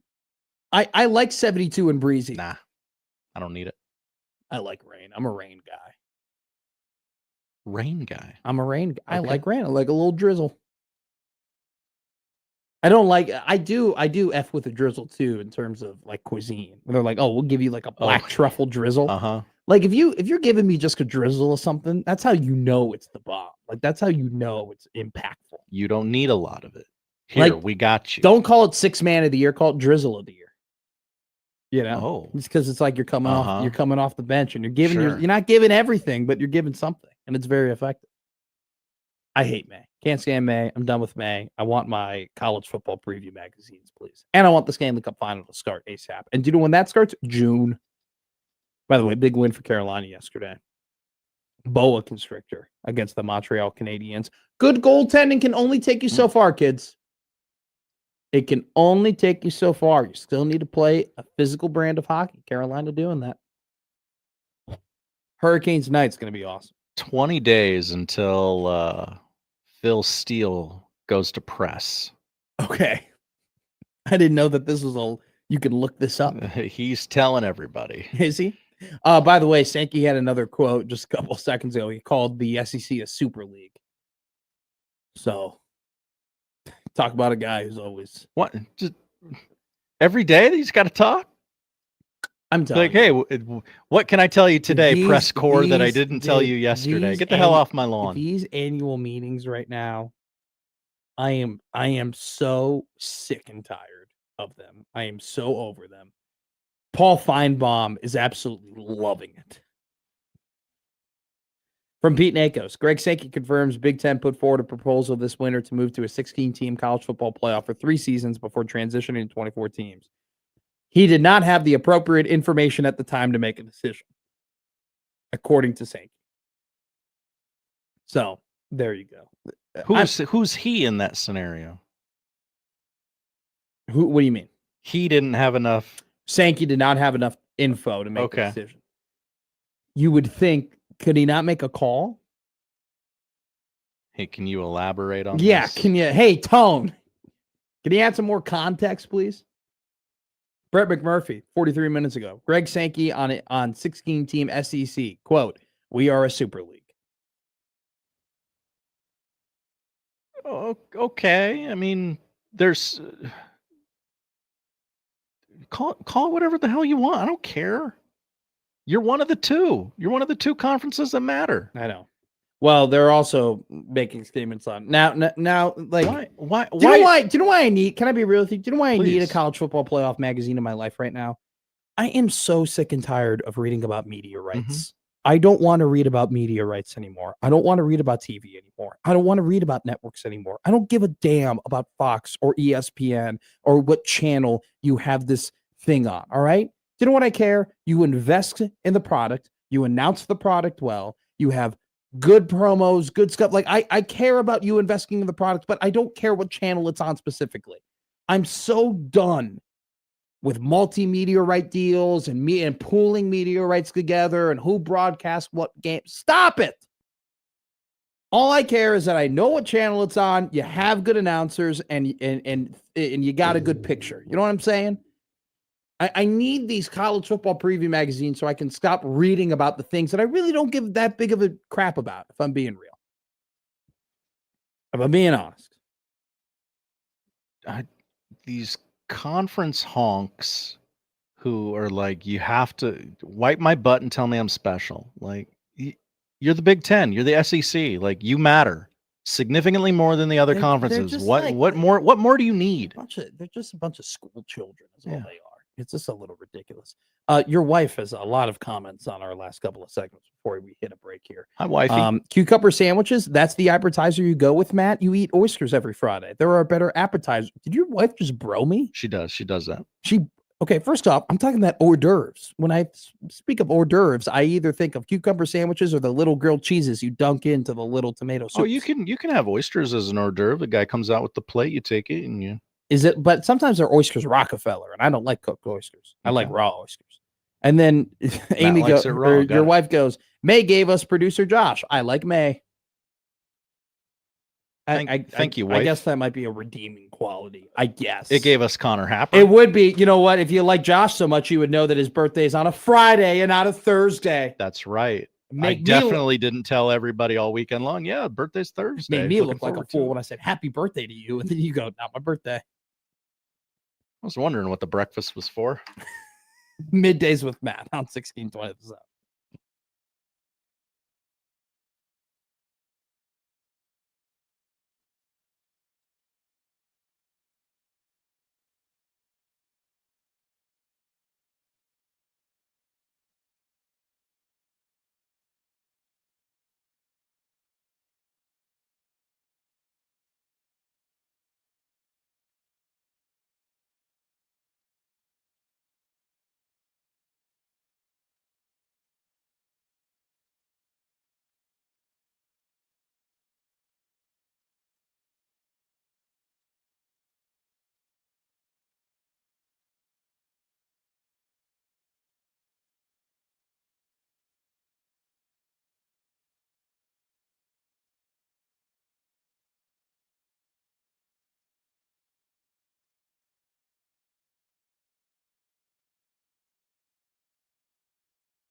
righty. What are we watching, brother?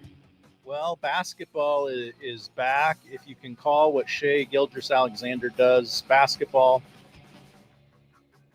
No reaction to that. Okay. No, did you see that there was a cease and desist to Underdogs to stop doing all of the things that make fun of Shea Gilgeous-Alexander? It's one of the softest things I've seen. Thunder Spurs 7:30 on NBC. It is Game 6 of the Western Conference Finals. Thunder lead that series 3-2.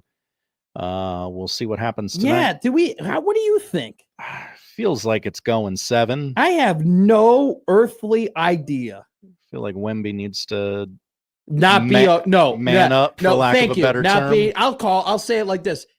I don't care. He played like a wuss. He played like a wuss in Game 5. He was not aggressive enough. He was not physical enough. He didn't get his lanky elbows dirty enough. It's like he forgot he hates Chet. I mean, they look sluggish in Game 5. I was shocked. I was like, wow, this is an opportunity for you to come out here and take control of this series after having such a great Game 4. They just laid an egg. And Wemby laid the biggest egg, if I'm being real. And then didn't talk to the media afterwards. Baseball on our TVs, Angels, Tigers right now on MLB Network, Braves, Red Sox at 3. And then it is followed by Blue Jays, Orioles at 6. Softball, one game in the books already at the Women's College World Series. Texas Tech run-ruled Mississippi State 8-0 earlier. Tennessee and Texas going on right now. No score in the top of the second. On ESPN, straight up 1, 2, 3, 11. ESPN 1. Alabama, UCLA at 6, and then Nebraska, Arkansas at 8:30. You can watch it on ESPN, or you could listen to it, the better broadcast, right here on 1620 The Zone. WNBA doubleheader on Prime. Vegas and Dallas at 7, followed by Indiana and Golden State. And Scream 7 is now on Paramount Plus. Good God. Oh, sorry. I'm going to rip his throat out. I will blow this man out. I will step on his throat until the man chokes. Let me tell you how. Dog. Winners. Dog. Winners. Dog. Winners. Dog. Winners. Dog. Winners. I'm on a roll. Dude, you got to love Yeah, dogs, we're not right? on a roll. We haven't been on a roll in quite some time.